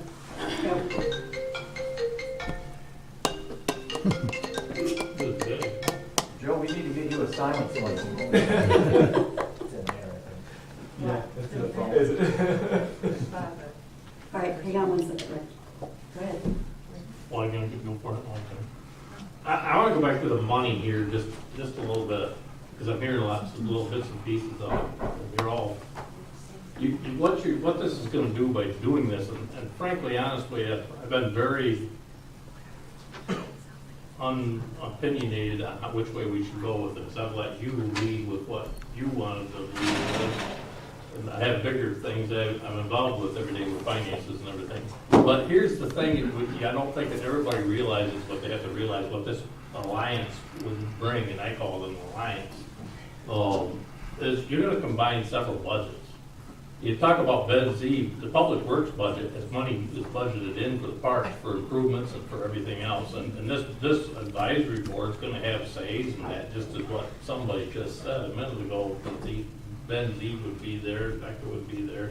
So there's a fund there in the general fund for the parks, for the DPW money for the parks that you're gonna receive money there, and it's gonna give you more dollars, more bang for your buck.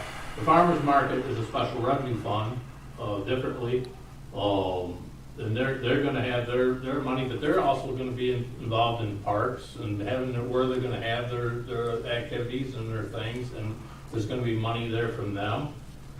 The Recreation Authority, I'm not really clear on that yet, as far as how we're gonna run that. And I think there might be a little bit of a change one way or the other, how they let us run that with the new chart of accounts from the state of Michigan, which we're gonna be eligible for, we have to have done here by the end of the year. But there's another fund. It doesn't matter whether it's run out of the general fund or whether it's a special revenue fund, or if they combine them, it's gonna be more money and it's gonna be budgeted. It's one more budget you can work with. And Rick, you're not gonna like this one, but I'm gonna say it because I'm not afraid to tell you this. But here's your second bite at the apple.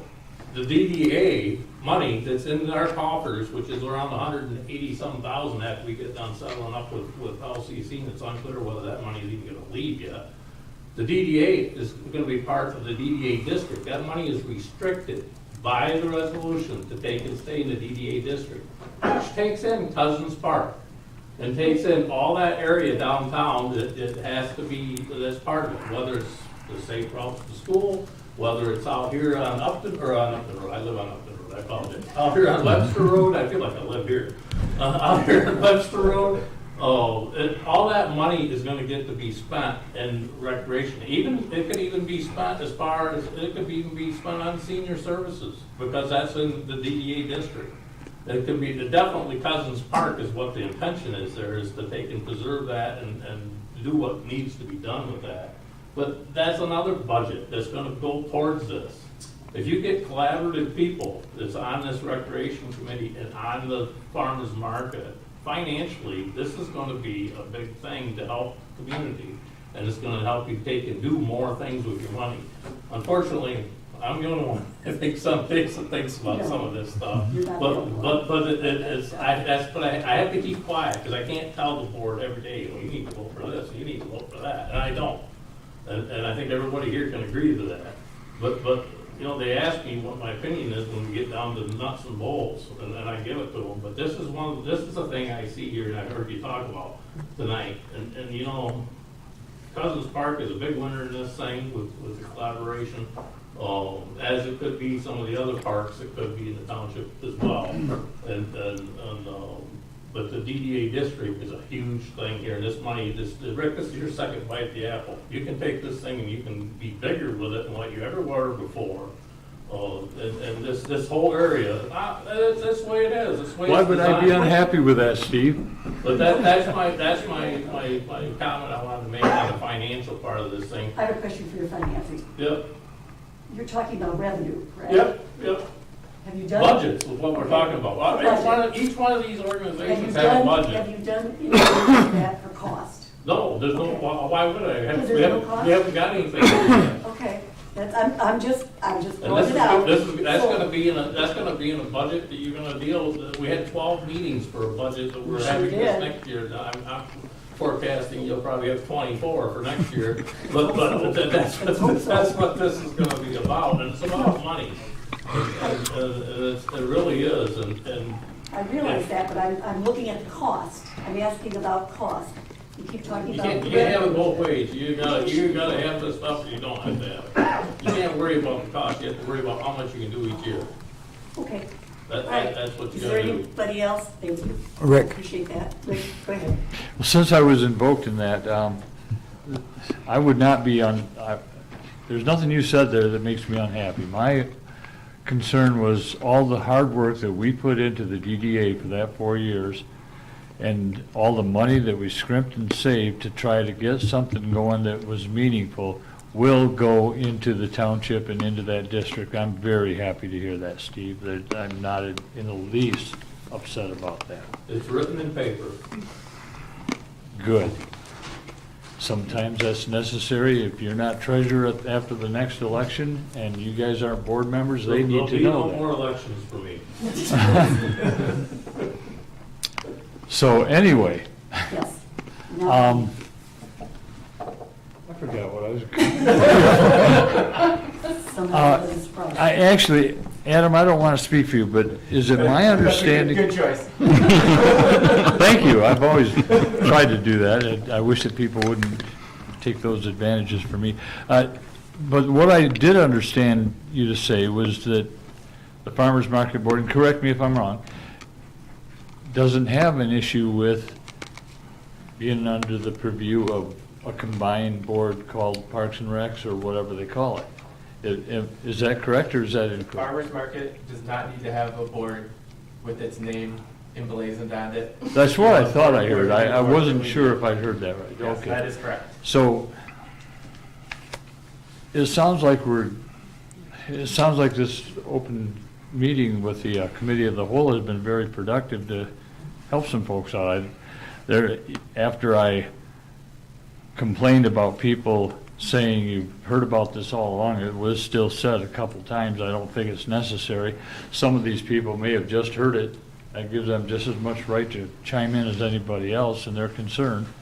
So I think that a lot of those concerns have been dealt with. I'm not going to say that all my concerns have been dealt with, but I feel a whole lot better about this than what I did the other day. And the other thing I failed to mention, just like Judy, I was on the agenda earlier before it was removed to serve on the Parks and Recs Board, and I'd be happy to do that. And if you want to choose somebody else, I'm fine with that as well.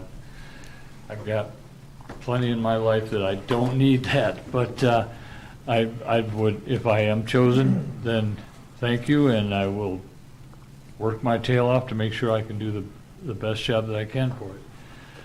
So, thank you so much. All right, is there anybody else? Because if not, we'll close it for the whole committee as a whole. That's what I'm asking. I have one last thing. So, Well, it's okay. quick. Given what just happened over the last hour and a half, I'd recommend the board consider what to do on Thursday night. What? The functional emergency meeting that we just had. Nope. I just want to say one last thing. I have no objection whatsoever to the combination, to combining those groups. I think it's a great idea. It just seems to be diluting parks, and if that's not true, then everything I said was moot. Thanks. Thank you. Is there anybody else who wants to speak? Because we're going to close it, committee of the whole. Anybody else? Going once, going twice? It's done. So we are now back. Go ahead, you can vote to come back to the committee. Is that what you want? No. Do we need to vote to come back? Yes, we do. So moved to come back to the Township Board meeting. Ms. Hall? Yes. Ms. Butler Challenger, yes. Mr. Rosecrans? Yes. Mr. Funes-Bliss? Yes. Mr. Almarigi? Yes. Mr. Benzi? Yes. Mr. Wisswasser? Yes. So there's really been more transparency about this issue than there has been about most issues. This has been on at least 5 agendas over the course. You're still on this? Yep. Okay. So over the course of the last, I would say, 8 months, I think we've established a couple of things in this last discussion.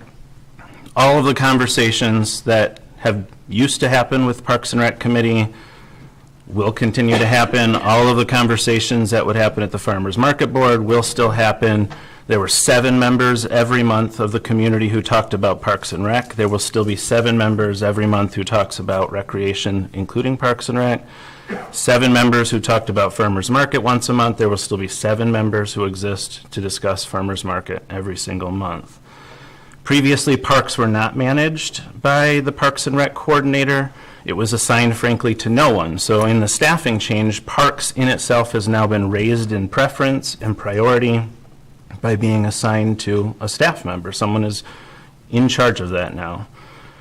Under Karen's leadership, we've moved to more staffing for parks, more staffing for recreation, and the same amount of staffing from farmers market. So in this proposal, we lose nothing and we gain lots of stuff.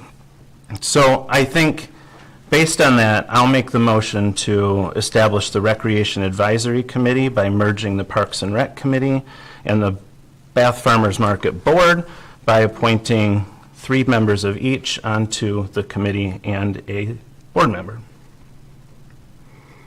It's your motion. It is. Okay, you have a second? Second.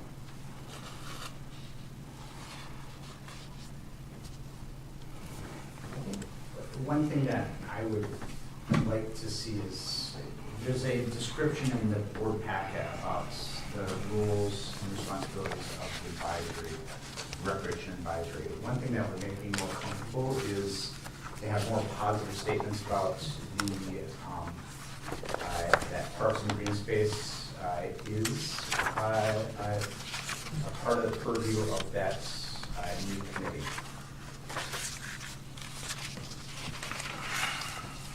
While it hasn't been a function or hasn't been overseen by a recreation coordinator in the past, does not mean that that's the appropriate way of moving forward. For me, parks,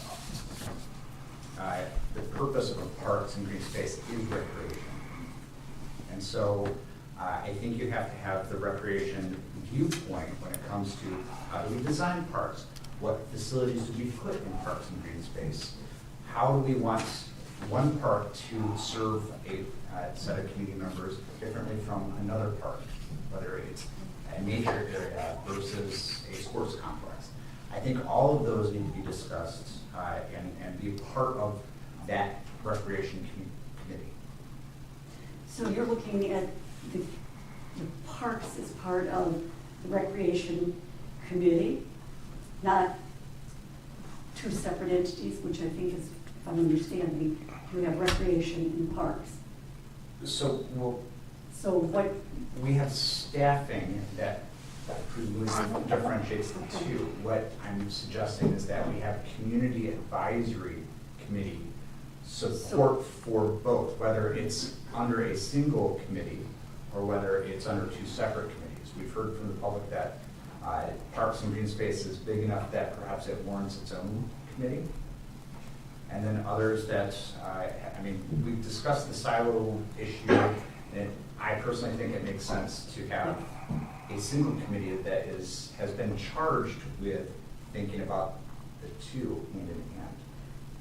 what committee would you put that under? Recreation? The one that we're currently discussing. Okay, you're talking about this advisory committee would also be included in your parks. That's what I've heard from. Because that's not a committee in itself, is it? I mean, in other words, your advisory committee is for the two. It's for Park and Recreation and the farmer's market. So it's going to combine two.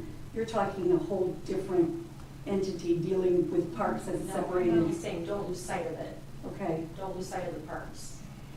So it's a committee mix. as opposed to the community taking care of it. It's both.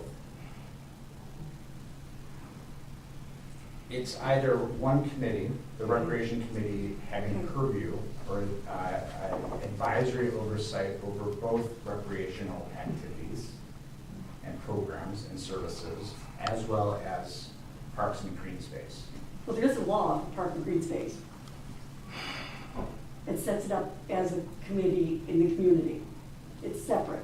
It's a totally separate entity that the community takes care of the parks, not a committee. That is an option for our community. Okay, I just wanted to make sure I'm understanding the direction you're going in with that. Okay. All right, so there's a second, correct? So that's it. Is there any other discussion? I'd just like to say something. I just would hope that if this committee passes and this goes forward, that they have clear direction and unadulterated, whatever, interference.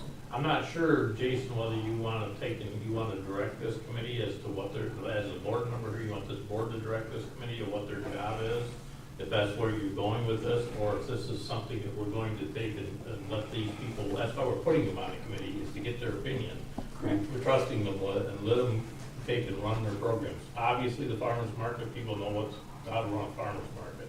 Obviously, we have a few qualified people, quite a few probably is interested and know how to take and run a recreation program. And coming together with all the other staff support they're gonna have, they ought to be able to make positive decisions on what they want to do. I'm not sure this board, it's not my intention as a board member to tell them how to run their programs. I don't know how to run the farmer's market. I know how to grow crops, but I don't know how to run the farmer's market. You know, I don't know how to run the recreational thing. My kids are in their 30s or late 30s. I'm beyond that. I'm going to Lanesburg and watching the little kids now. But that's my concern here. I'm concerned that I want to make sure these people have the open hand to take and move forward and know what they're going to do. And I think that that's very important. If you guys are gonna take a leap of faith here, you gotta have faith in these people. That's what I'm concerned about. I don't know if anybody's got anything to say about that, or. I would just, I mean, I 100% agree with you. My only fear is that the Recreation Committee has a branding of just recreation, and the description is minimal in terms of parks and green space. I wouldn't want the committee to be formed under the assumption or provided guidance that their focus isn't on parks and green space. Would it make a difference to change your name? I think what I've heard from the community is that there was some confusion and a concern about lack of transparency. It sounds like we've resolved some of that by having a community conversation about this. It does sound like there's interest in ensuring that you don't lose sight of parks and green space. And if it's a matter, if changing the name is more in alignment with the intent of what this committee should be doing, I think that does make sense. What I heard Karen say at the last meeting we talked about this was that this committee would come up with their own, she used the term bylaws, it's not exactly what committees have, but guidance, decisions, pieces for how they organize themselves and what they will take up. So to your point, Steve, I think it does make sense to empower them, allow them to set that. Of course, it's going to come to us as board members to approve because it's an advisory committee, but it does put the power in their hands. And as long as I think they've heard our call here very loud and clear that it includes parks, it includes recreation, it includes farmers market, I think we let them lead. I can support that. The only thing that I have to say is that's absolutely nothing to do with the ability of what our members have, our community, because our community is really strong, it's very intelligent, and they know exactly what they want. I think there's a breakdown in the communication between the community and what's happening with the board. Number one reason for having a special hearing on it. And the other thing is, we did have a park and recreation plan that went until 22. The people who worked on this worked very hard on this plan, just like we're going to be hearing tonight with regards to a plan for the committee, or for the community. I understand that, and I don't think it's a leap of faith for that. Sure it is. No, it's not. They know exactly, they know exactly what they want and how they do it. It's just a matter of agreeing on what it is that they want to work with it. That's what they do. So it isn't the community that I'm concerned about. I'm concerned about the structure of how it works, and that's still why I'm a little fuzzy. Pardon the expression I'm taking from what you usually say about being fuzzy, but I'm still not 100% with it. I was hoping with this special meeting that we were having Thursday, that this would help clear some things up with the community and with this board. So it's whatever you decide to do. We are now on a second. Are we finished with discussion? So there's no more discussion? All right. Can I hear the motion again? Wait. I don't have to read it because I have to write it down.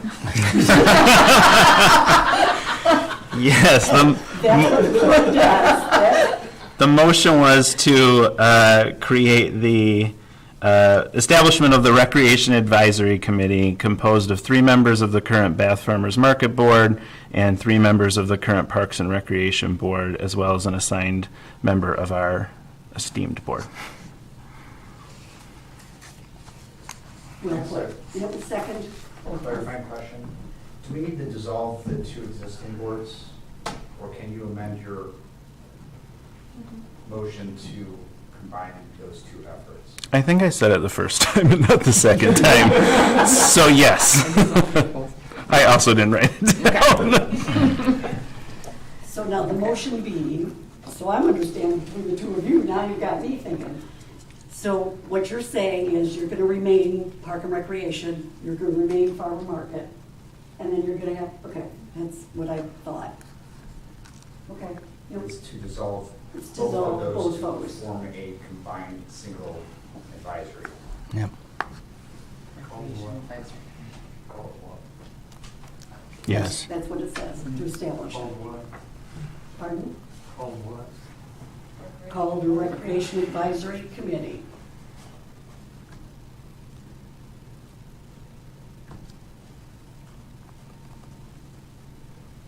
I think we're ready to vote. Mr. Benzi? Yes. Mr. Wisswasser? Yes. Ms. Howe? Nope. Ms. Butler Challenger, yes. Mr. Rosecrans? Yes. Mr. Funes Bliss? Yes. Mr. Almarigi? Yes. Thank you. Okay, we go on to 13, large B, small b, introduction and first reading of the ordinance, 3174. As you recall, and our planner is here tonight if you have any questions, this was an amendment of the zoning ordinance and would reorganize existing language related to the development review process, clarifying between land use permit requirements and site plan review requirements, clarifying requirements related to landscaping and utilities, and adding additional requirements for site plan review.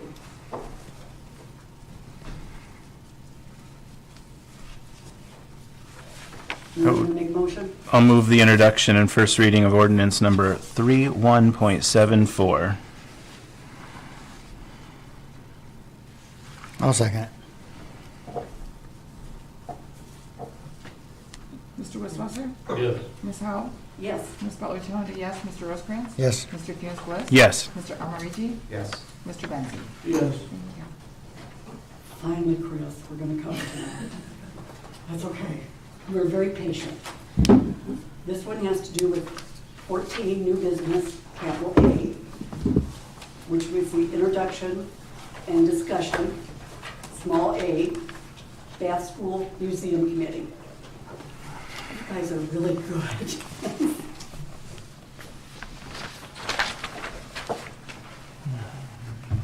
For the last one, I wasn't expecting to get here so quickly.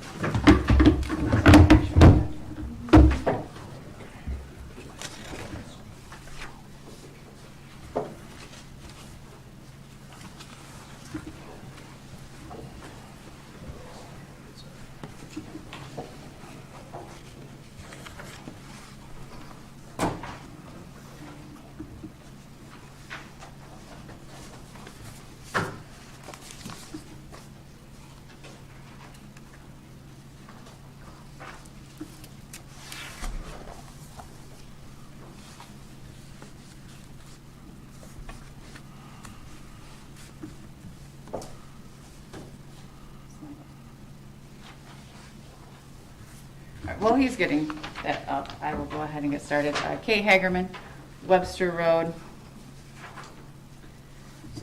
Yes. Chris Hagerman, Webster Road. We are here on behalf of the Bath School Museum Committee to share with you our proposal for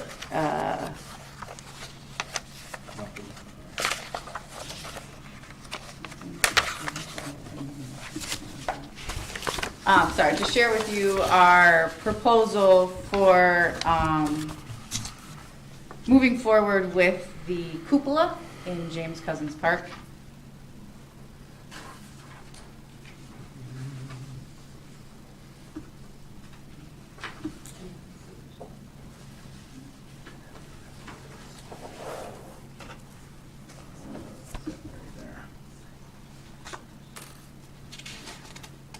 Do you guys have this in your packet? They do. Yes. Well, he's getting that set up. I've given this presentation, we gave this presentation at the Bath School Board a week ago, and we got permission from them. So you are our second step in this process. So you have to hit slideshow.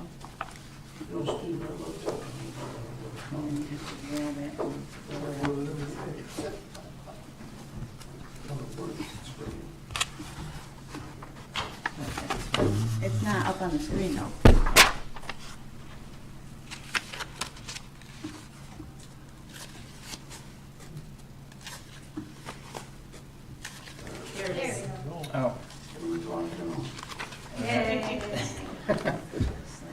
what teaching online for a year will get you. This is what not doing that at all.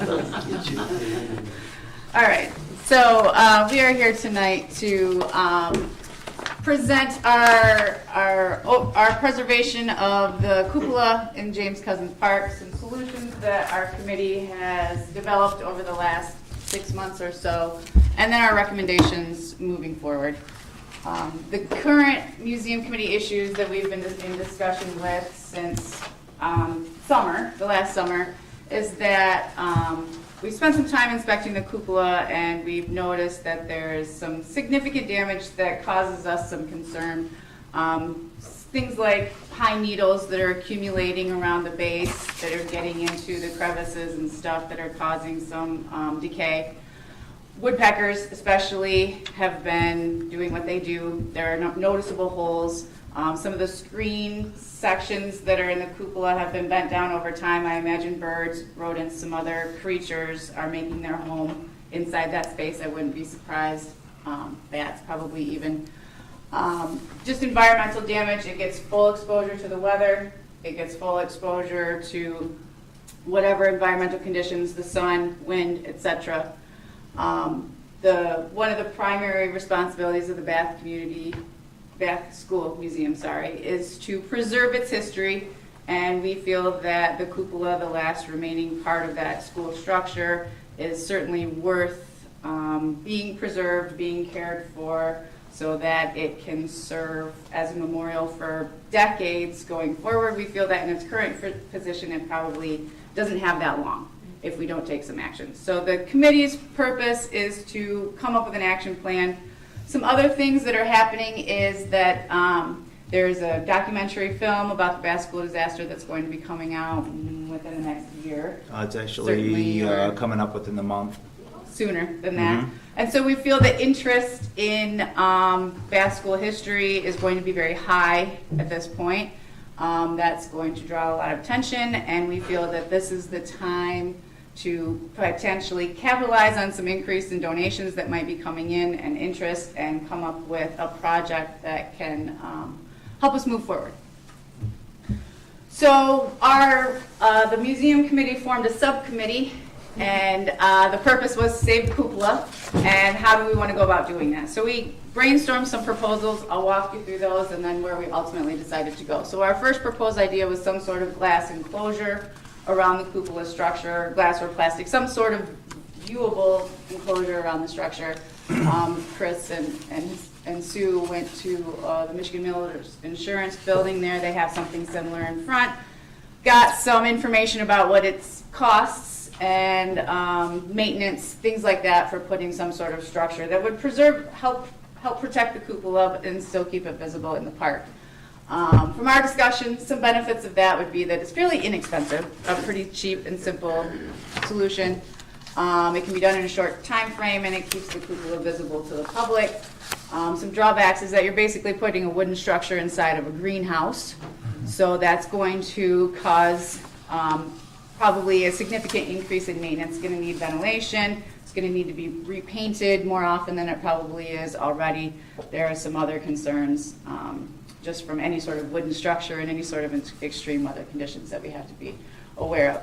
Our second proposal was some sort of pavilion or gazebo type structure that could house the cupola inside. I know that drawing on the left is from some long ago proposals that were made, and I believe that the top is a replica, so don't let that confuse you. Some sort of pavilion structure that could offer some protection to the cupola, as well as some sort of gathering place. The benefits, again, it's not too expensive. It could offer some sort of opportunity to collaborate with the farmers market, thinking about what they have in Meridian Township, how they have that new space there at the mall. Drawbacks would be that it still leaves the cupola exposed to some weather, less, but it would still be exposed to the weather, and of course animals, it would probably still be difficult to keep them out. It could also include bathrooms. I didn't want to mention that in there because I know that's been a topic. Our third proposal, and this is what our committee is going to recommend moving forward, is to investigate the construction of an actual museum structure that would be located in James Cousins Park. The museum structure would, in theory, resemble the school building that was there before, again with some sort of replica cupola on top and the actual cupola preserved inside the building structure in some way yet to be determined. These are all rough drafts of brainstorming ideas that we've gathered. This is nothing finalized or official plans in any way, but this is just sort of a vision that we have moving forward and taking us to the next step. Some benefits of that would be that the cupola would be completely enclosed, completely protected in a controlled environment, indoor, climate-controlled situation. It would increase the visibility of the Bath Museum, which we think could be a real benefit to the public and to the community. Currently, the museum is open by appointment only. This would allow it the opportunity to be open more regularly, like a typical museum you would imagine would be. This offers the potential of possibly partnering with another group that could occupy some of the space in there as well, which would help offset, maintenance, heating, cooling, staffing as well. That could be something that we could look at as well. And also, another benefit is that it would offer the opportunity for the museum group to upgrade our displays. And I know preserving the school history isn't maybe as important in this discussion with you guys as it was for the school board. But we actually, believe it or not, have kind of run out of space in our current location in the Bath Middle School auditorium. We're taking in artifacts all the time that people are donating. Oh, I found a box and my grandma's attic, would you like this? I found these newspapers, I found this. We're taking these things in all the time and really don't have much more space to display them. Additionally, a lot of the artifacts we have are newspapers, photographs, diaries, books, and those need a better environment to be preserved in over time rather than just sitting on a shelf like they are now. This offers as well a possible event and cultural space in our community. It could be used for community events. It could be used for other cultural things, exhibitions, fundraisers. I think there would be a lot of opportunity there. And most importantly, it could also offer the possibility of adding bathrooms to the park. Some drawbacks. This is a big project. There's a high cost. There's a lot of work to raise the funds. It would be a change to the community, which we understand. We would certainly need to incorporate the design around preserving the cupola, but yet keeping it visible to the public, whether the building is open or not. And of course, we would need a complete plan to make it sustainable. We absolutely do not want to add any sort of line item to the Bath school budget. That's not our goal. We would have to have some grants and endowments and things in place to keep this self-sufficient moving forward. This is just a picture of the inside of another small museum, some displays that they have set up just kind of as we were brainstorming some ideas.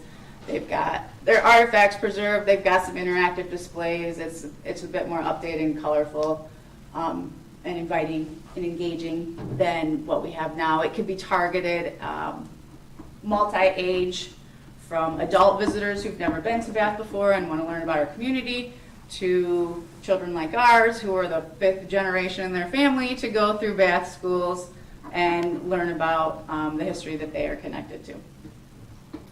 So our recommendation from our Bath School Museum Committee is was first then to explore some financing. What would this cost? We had no idea. So we reached out to some people and were able to get, free of charge, some pretty well thought out and thorough estimates put together. With the design. As well as we came up with some, we just started with sort of a rough brainstorming design and we worked from there. If we wanted to build something like this, what would it cost? And I believe that should probably be, I don't have it in the slideshow, but I believe it was emailed. It's not included in there.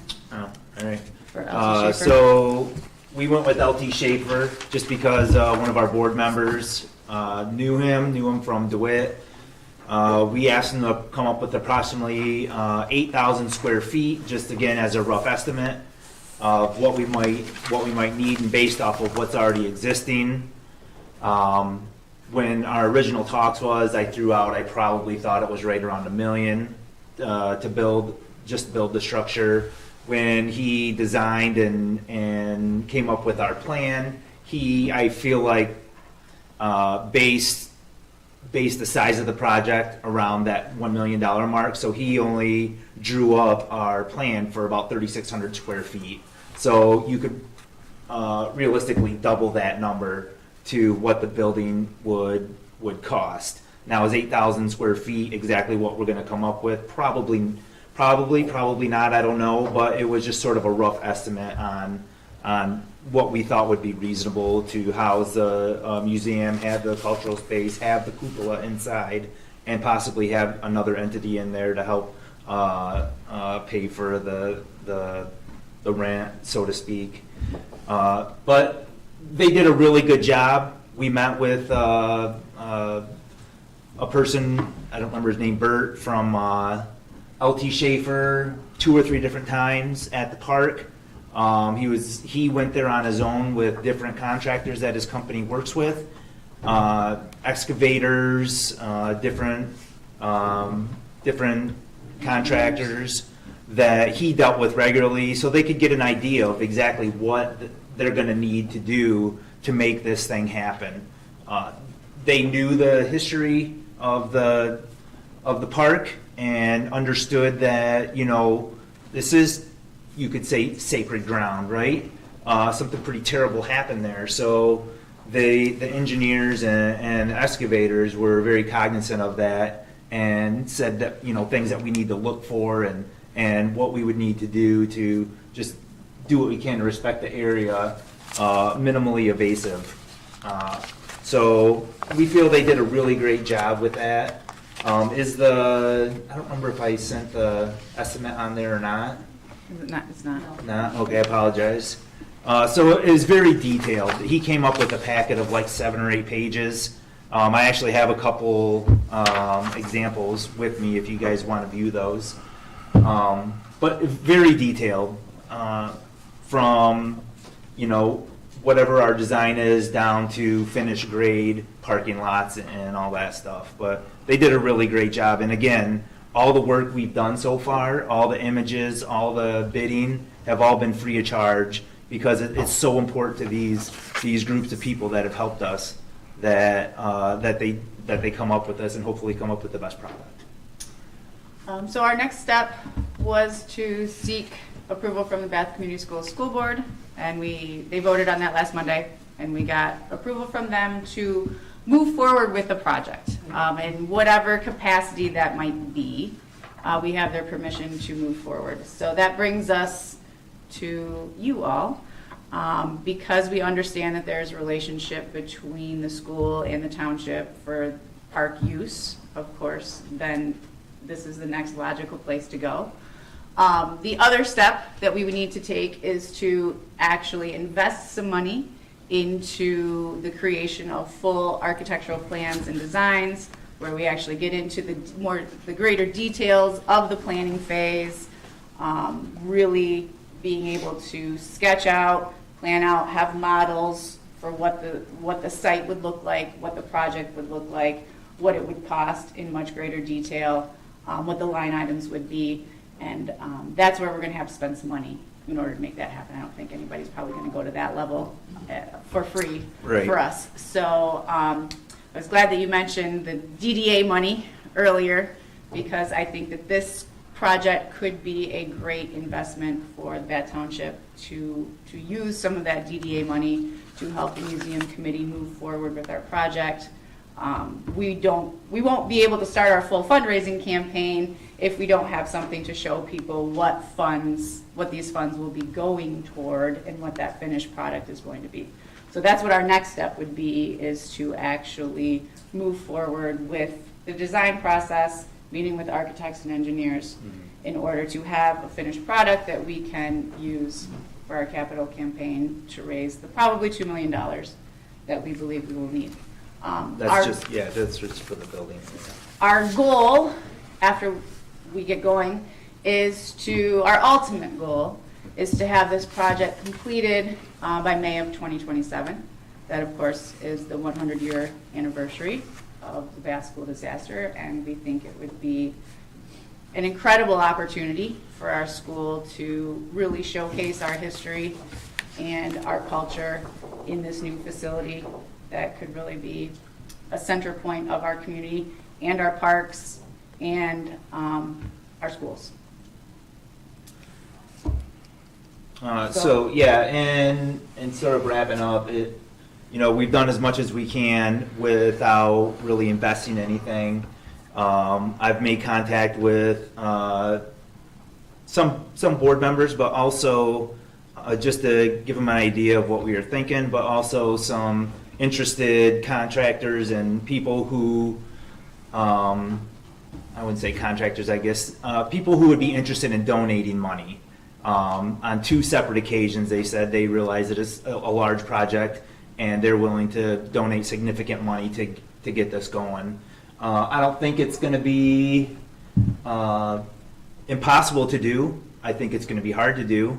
But as a community member, as a grandchild of a surviving member of the school, as someone who really takes a lot of pride in my township, I think that this is going to be something that is going to be really great and a big stepping stone for our community. So I guess where we're going with this is to get the next step going. We would request that the township put a little money into this. It's certainly not a decision that we need to have tonight, but to move forward. Our museum committee, we have approximately $15,000 in our bank, and that's definitely to do a full set of plans, you're probably looking at about $30,000. So, and plus using all of our money would completely deplete what we have to get going, and to get a starter going on that would be wonderful if the township would like to be part of that project. You want to speak to that? Any questions? Apparently, I want to speak to this. So the township has already authorized $20,000 towards this project. I think all you need to do is to approach our superintendent to clarify what we need as a government entity for the spending of that. The one thing that I would offer, my perspective on this is a phenomenal project, and I'm 100% behind it. I think one thing, and I also think that 100% of the project can be funded through fundraising events. But what I would suggest is perhaps thinking about the hiring of someone who actually does this fundraising planning and fundraising for a living. And we've got, because we're a capital of the state, we've got a ton of people who do just this work. And I think a small investment there will reap huge amounts in terms of the viability and sustainability of this project. And that's our goal is once we get this going, once we get this built and get this building up, if that's where we go, if we can get all the money, and we got the other plans as backup. So it's not that we don't want this nice, beautiful building, but we also have the ones for backup in case we can't get that kind of cash. I know that's a lot, and it's a lot of work, and I'm certainly not afraid of it. But that's why we have those. But we feel that it's going to be the best project for us. So, just 2 questions. One is, I really like the idea of what you're saying, but what I don't understand is what's going to happen to the cupola for the next number of years, because that was the whole point of this project. Now it's gone from just protecting the cupola to actually making a museum. And that's okay, but what's going to happen to the cupola for the next 5 years? well, it's not in the proposed area for building. So if we need to move it, I think we could, but the less we move it, the better. If we can leave it in that spot for the time being until this project is done, I think that'd be the best option, but we're also considering getting some sort of cover over it, but you know, it's, I don't think it's at the, Mosquitoes, the things or the insects that you're talking about. I don't think that it's at the point of falling apart yet. I think what it is if we don't do something and within the next 5 years, 10 years, whatever, then we're gonna have a real problem. This is to solve that problem. Once this building or whatever we decide or what we're able to build goes up, then it gets moved into there. It'll sustain for a few more years. I don't have any doubts about that. So encasing is not that big a deal, right? No, that's the entire deal. That's because of, why? I think she means temporarily. No, that's what I mean. Temporarily. You have to encase it I in think order that to protect it. I don't think that tomorrow it's going to fall apart. No, I don't think that next won't year happen. it's going to fall apart. But I think if we don't do something and close it in something within the next few years, we're going to start having some serious problems. So I still think it's sustainable where it is, how it is, for a couple more years. It's just, we're going to have to do something, and I want us to be the ones that are doing I it. think we've reached the point where just our cycle of repainting and repairing has probably reached its conclusion. So we can it does, I believe the township does it. This cycle of repainting has kept it up till now, but I think we're reaching the point of no return, where if we don't make some more major significant changes to preserve it, then it's gonna be, you won't be able to fix it with some minor repairs and some paint. Second question, location of the museum that you're talking about. Because the cupola is like in the middle, and I know because I've dug up roots and replaced bricks and, you know, put in the right place, all that good stuff.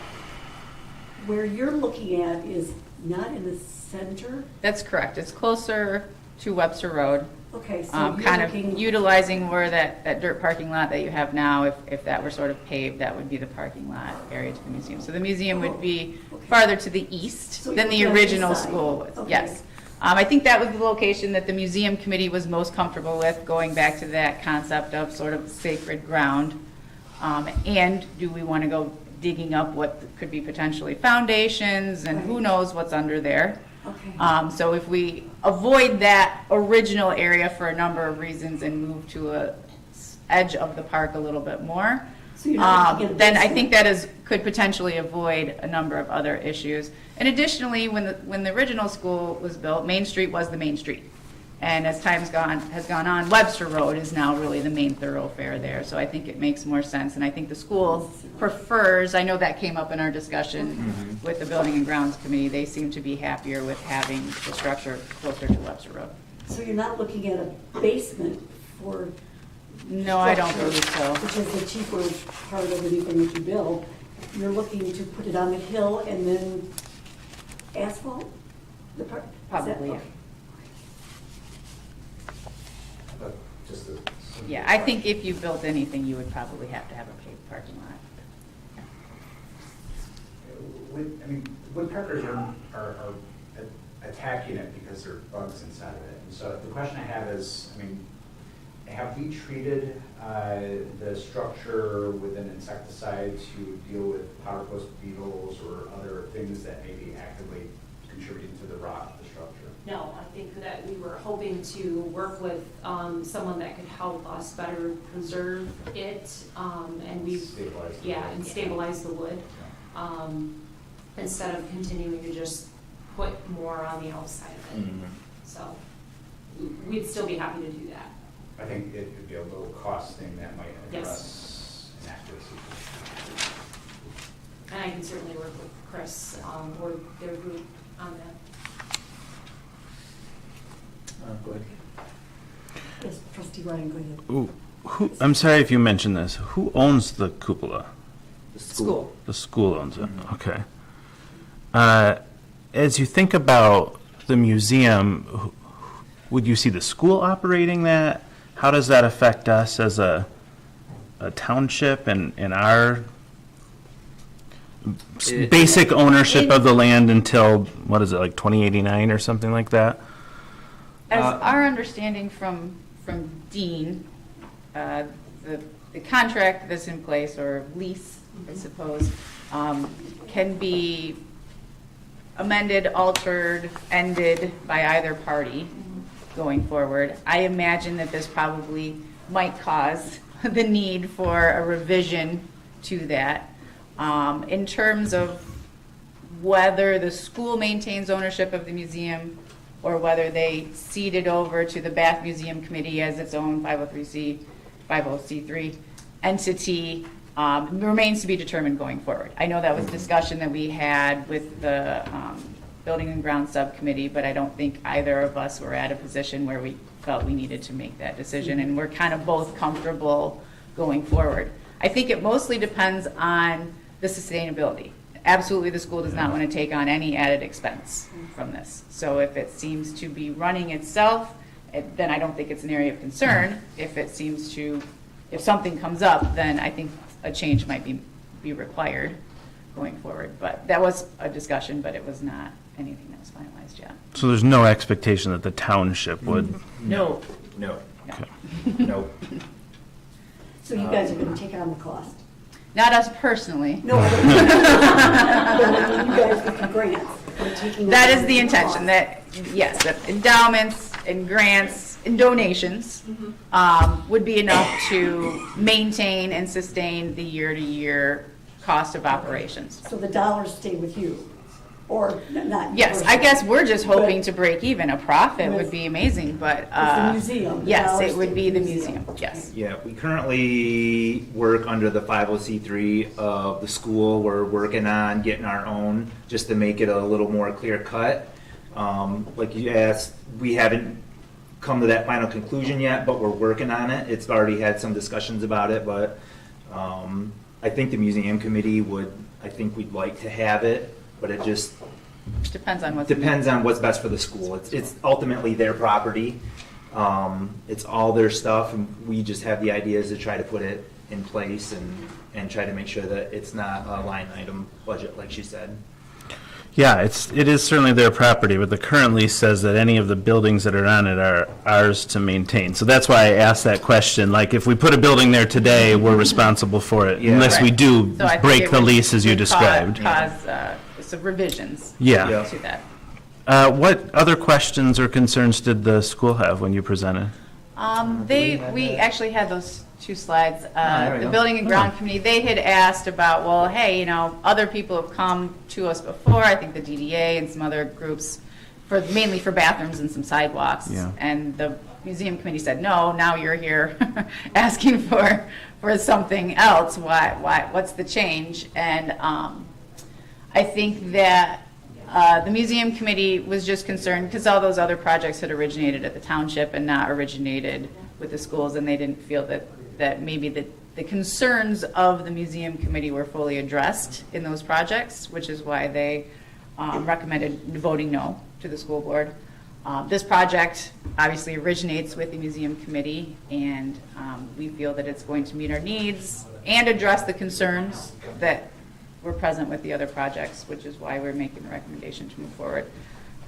That was really there was one other one. They just asked if we'd come to you yet, and the answer was no, because I think the school board was probably the logical place to start. Because if they said no, then it was just dead in the water. So. How will you know when you reach the point of adjusting? I guess all right. What do you You mean? said if it doesn't work, if you don't get the money, then you go to Plan B. Plan B, yeah. So how do you know, at what time do you go to Plan B? I think this first year of really major fundraising is going to be, once we can get some plans in place, we're going to get with the school, see if they work with someone on a regular basis, make contact with them, and if they don't recommend somebody, we'll search on our own. But I'm assuming they, being that they just did a big renovation, they'll have someone that they know. So work with someone that they are familiar with, get with them and see what they want to do for a plan. Once we have a plan and some design, maybe they'll know somebody or, however that's going to work. But we'll start presenting to to get to possible donors. And I think the design part will also have a timeline element incorporated as well. You know, if this is the building, it's going to take a solid 18 months to construct this. So then that certainly gives us some time to work back and set some So the benchmarks that if we haven't met them, then it's going to be time to revise. So the infusion of the 20,000 plus the 15 that you have, being 35, gives you enough to be able to go out and start shaking the bush, so to speak, of. Well, what we're going to do Well, it is... gives us enough to get some plans that we would then use in a capital campaign to raise donations. And we, as I said earlier, we've already reached out to people to start looking for interest in being a big partner on this without releasing any plans, because I'm not going to tell a lot of people about this grand gesture that we want to make in this park and say we're looking for people to donate this large amount of money when there's really no guarantee that it was even going to happen yet. So, I mean, I just put some feelers out there to some people, and they bit, and it is great to know that they're interested. Jason? So, I mean, while we've committed $20,000, I don't think that's all that we're willing to invest in that project. I think the thing that I'm not clear about is this articulation of ownership and how we can contribute funds. But I mean, certainly, I think my sense is that, you know, we have money that has been earmarked for the downtown area, and that this has been a long time coming in terms of what this community wants. And so I hope that, you know, we continue to find strategies in which we can make this a reality. Yeah, I look forward to working with you guys and appreciate the conversations I've had with some of you. So, I think Jason's suggestion of a fundraising consultant I think it's the only way to go, honestly, with this amount of money and a time frame. Somebody who's run a capital campaign, perhaps on a smaller level for a community like ours, they'll too know what the industry standards are for like when we fail the campaign and move on to Plan B and things like that. They're costly, but they're, you know, to raise a couple $1 million is worth every penny. All right, thank you for your time. You know, it's interesting listening to it twice. You learn and pick up different things, so that's really good. Thank you so much. All right. You guys have been so patient. All right, everybody's patient tonight. 2021 to 2026 comprehensive plan. Marie, Yes, I would like to remind you what time it is. I know. And, Still have. yeah, well, you have Is that okay? 18 minutes. Yeah, I know. Okay. And when we're done, this has to come back. Yeah, I know. Yeah, no, thank you. Talk Really fast. appreciate it. So I know we don't have a lot of time, but I wanted to just briefly introduce the comprehensive plan that's coming from the Planning Commission and to be here and answer any questions that you might have. So just by way of introduction, we started the process working on this version of the comprehensive plan in 2019, January. Early on in August of the same year, 2019, we had a 4-hour open house to get public input. We didn't get a lot of public input, not a lot of public participation, but that's not unusual when compared to past planning processes. Hang on, one second. Guys, Chris, right, no, just outside is all. Don't stop talking, just move it up. Thank you. I didn't mean to interrupt you. No, it's okay, sure. That's both of you, so go ahead. So we've been doing this since 2019. We've had 32 Planning Commission meetings where the comprehensive plan was on the agenda, so many. We, of course, had a public hearing that we required to have and took our vote, and we have now passed it on to you, so that's why we're here today.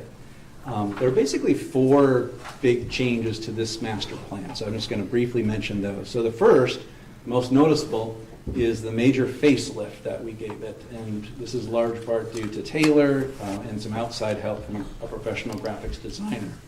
So if you remember what our past comprehensive plan looked like, it was pretty shabby when compared to what we have here with lots of lots of photographs, lots of design elements, lots of colors. So this is meant not only to look good, but it's meant to be more appealing, more accessible to Bath citizens, Bath residents. And I think it's that. The other benefit, I guess, here is that going forward, we have a template, a design template that we can use in every iteration of the master plan going forward. So that's, I think, a good investment. We shouldn't have to make a similar investment the next time around. The second major update that we did was to restructure the format. So the main body of the comprehensive plan is much, much shorter than previous iterations because we took a lot of the background information, we took a lot of the data presentation and put that into the appendix. So the main body is much, much shorter, and again, I think that makes it more accessible, more readable to the general public. Third big update was just updating all the data. So this comprehensive plan coincided with the update from the Census Bureau. There were big challenges in getting that data.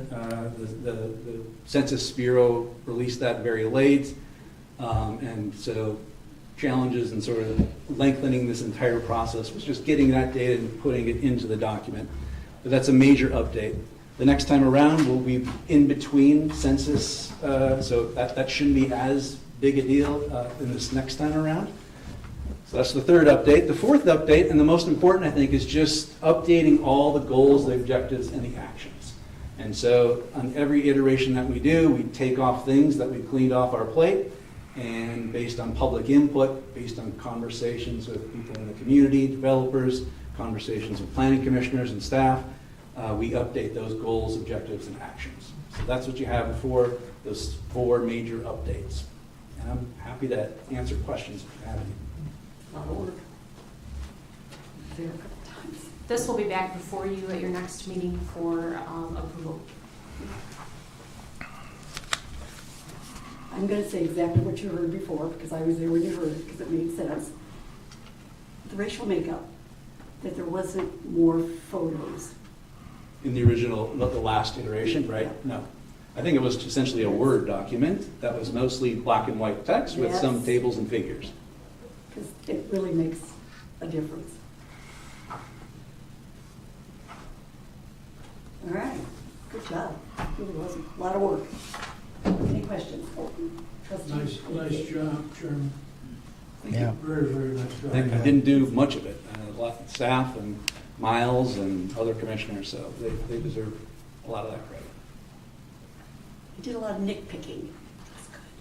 No, and I want to say as staff that I can't appreciate enough how much the planning commission, Jason, I mean, you played a big role in, helping us to clean up the data. I mean, I really appreciate it.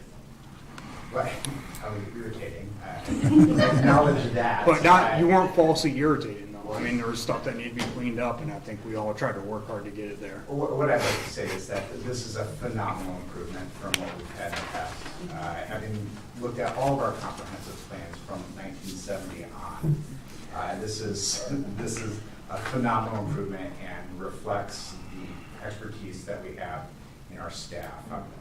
I'm not ignoring you, Dan, and your leadership of the planning commission over the last decade, but from what Taylor's been putting into it in terms of design elements and what you've done in terms of not only updating the data, but presenting how the data should look, making it accessible, to use Dan's term, to those of us who are not data nerds. And so these are all hugely important things. I think despite the 32 public hearings and blah, blah, blah, we, and I do want to say, we as a township have to do better to meet our residents where they are. It's not sufficient to have a public meeting here at the township and expect that we're going to get good input. And we all know that, and we have to make an investment in doing that. And so, but laying that aside in terms of future directions, this is a dramatically improved document, and I hope that this serves as a template not only for future comprehensive plans, but future documents that we produce as a community. And this is Bath Township's comprehensive plan. It's yours. Yes. That's what I want to make sure, because you did all the work, that was all you did. That's what I wanted to make sure. Thank you. And just to support Jason's point here, we'd love to have better public input, and we provide opportunities, and I think, we can do a better job in structuring those opportunities, and that's just not just the planning commission, but all of our boards can do a better job. And I think we need some investment in that. Investment in actual resources, but also some thought in how to do this more creatively to get better public input. And I think there's been, my short time here, a lot of lessons on the back end that we'll learn from this process, lessons that we can take forward. I have full intention of kind of starting public outreach for our 2025 comprehensive plan later this year. We have a number of surveys on the docket that we're looking at. Those can dovetail into some public input. Maybe do a couple open tables at the farmer's market. Just take the opportunities where we can. Ideal. Okay, any other questions, comments? Thank you, gentlemen. Sure. We're going Thank to you stick for around, I waiting. think, for the next item, too. Yeah. I was gonna say, you still We stand could, there. we could probably finish this item as well I was gonna before say, 9 do you have o'clock. time to finish your, that's are you looking at the division work plan? Yeah. Okay.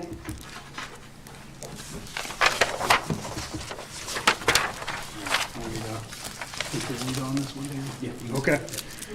All right, I don't know if you guys have had a PowerPoint presentation of the previous year's work plan or, workload before, but, I'm a millennial and I love a PowerPoint, so, PowerPoint.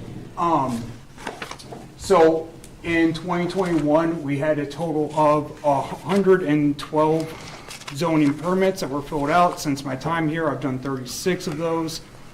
Some of those that were started before my time here even carried into 2022, and they'll be on next year's PowerPoint. So look forward to that.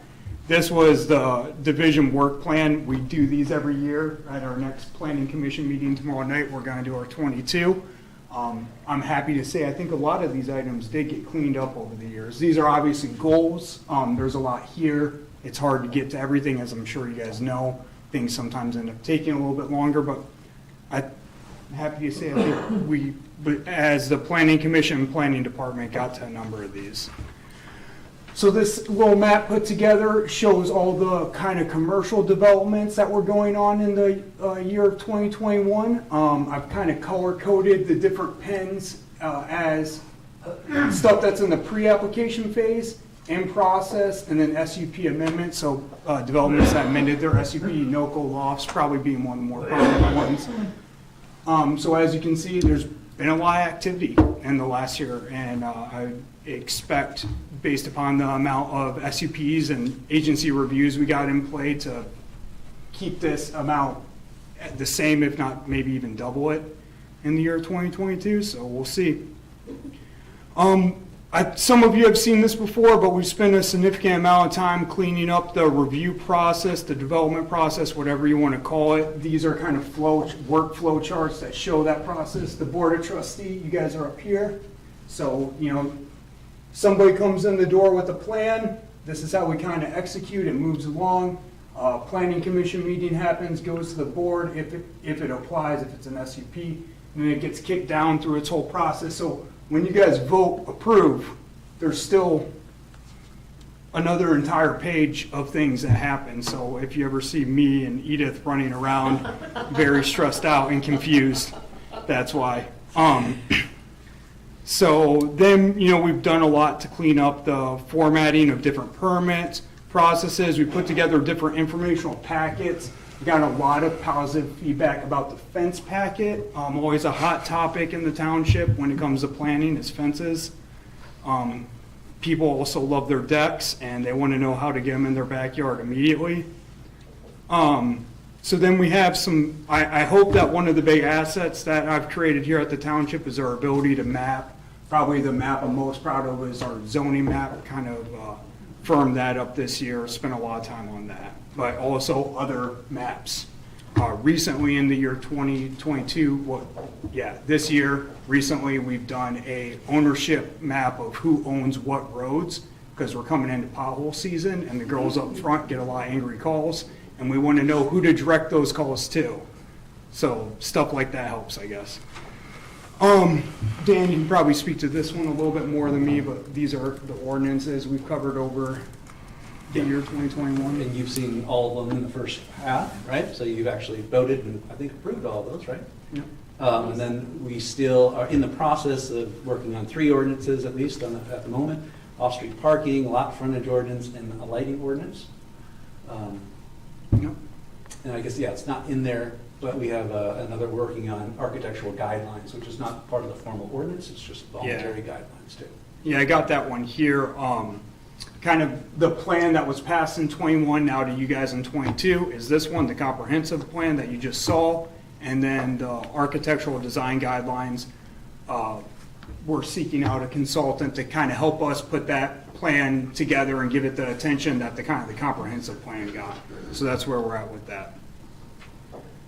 You want to go ahead and... Sure, and I'll just briefly talk about, so every year we set a work plan. So these are initial ideas for that work plan, and all of this, I think, except for the administrative goals, which is really on the planning staff side, all of these goals, objectives, and actions come from the comprehensive plan that's under review. So I'll just give you a few examples of these. So we talked about parks tonight. So one of the things in the master plan was to identify opportunities for improvements and expansions of the park system. And that complements some work that we're already started, which is, I think, the board sort of asking the Planning Commission to think about a process for reviewing township properties and making recommendations on those properties. And so that might dovetail very nicely with this idea of looking at those kinds of opportunities for park expansion or investment. To think about community gardens was another one of these objectives. That might coincide with this idea of reviewing township properties. A couple of surveys that we have in mind. So one was a survey of agricultural producers. So we've got a lot of people in the rural areas of Bath doing really neat stuff, small scale typically with agriculture, to survey those and to create some sort of a kind of go-to place where people know who's doing what in Bath and where they can go to purchase these really cool things. That'd be cool. Obviously, we're working on the Webster Road Corridor Plan. We'd like to take up a small area plan for Park Lake, so that's something that we've talked about for many, many years, but just to have a lot of thinking about what is happening in Park Lake and how we can kind of coordinate the various development projects that may go on there. We've talked a lot about a wetlands ordinance, so we'd like to take up that this year as well. Another survey, and so the surveys I think we wanted to get done as part of this master plan early so that we have some input, so when we are actually doing the next comprehensive plan, we can rely on that kind of data at that time. So this survey would be a survey of residents on the businesses that they'd like to see established in the township. Goal 5, under Goal 5, of course, we are well underway in sort of looking into expanding broadband access to the township, so the Planning Commission will, I expect, will continue to be involved in that effort. And then under Goal 7, a couple of actions here to explore alternative housing forms and types in the township. So one example could be tiny houses. They would have to be a carve-out for that kind of a development, just an example. But we're looking into different kinds of housing types. And then as Miles mentioned, these architectural standard guidelines, we're actually doing that right now. Mm-hmm. And I'll just go back to the administrative goals real quick, just before we sum it up. Some of the stuff, that you guys might not see a lot as the board, but is very important to the township's success and very important to me, saving some time, staff time when we're administrating some of these issues, is record keeping. So I've been working with Taylor to get PZE set up. It's a module within BSNA. It gives us the ability to track our special use permits better and the conditions placed on those permits. If you guys put a sunset clause, there should be something to notify us that happens, because if the planner changes and that clause was 10 years, who lets that new person know 10 years down the line that it needs to be reevaluated? Stuff like that. And then also, we're always looking to refine our application process, work together, streamline things. That was talked about a lot tonight. We also, in the planning department, like to streamline things. Informational packets, they've been helpful so far. We're looking for opportunities to increase that. And just in general, materials used by the public. I think we put together recently a SUP amendment packet to give out to developers that are trying to amend their SUPs so they kind of have a step-by-step process and know what to expect. So yeah, all right. Thank you for you guys' time. All right, any questions? If I Back may, to the time. I'm willing to forego the rest of 14 and 15 so that there can be public comment, if that's your choice. That would be my only choice. We've only got a couple minutes. All right, less than 3 minutes, guys. Thank you, Any Miles. comments? Dan, thank you.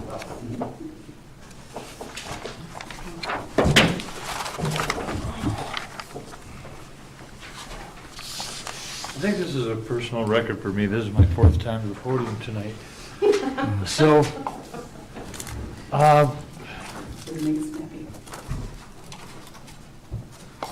I'm sorry, our new planner's name is Miles? Miles. Miles, I know we've met before. I'm Rick Curtis, and I think everybody knows I'm a builder.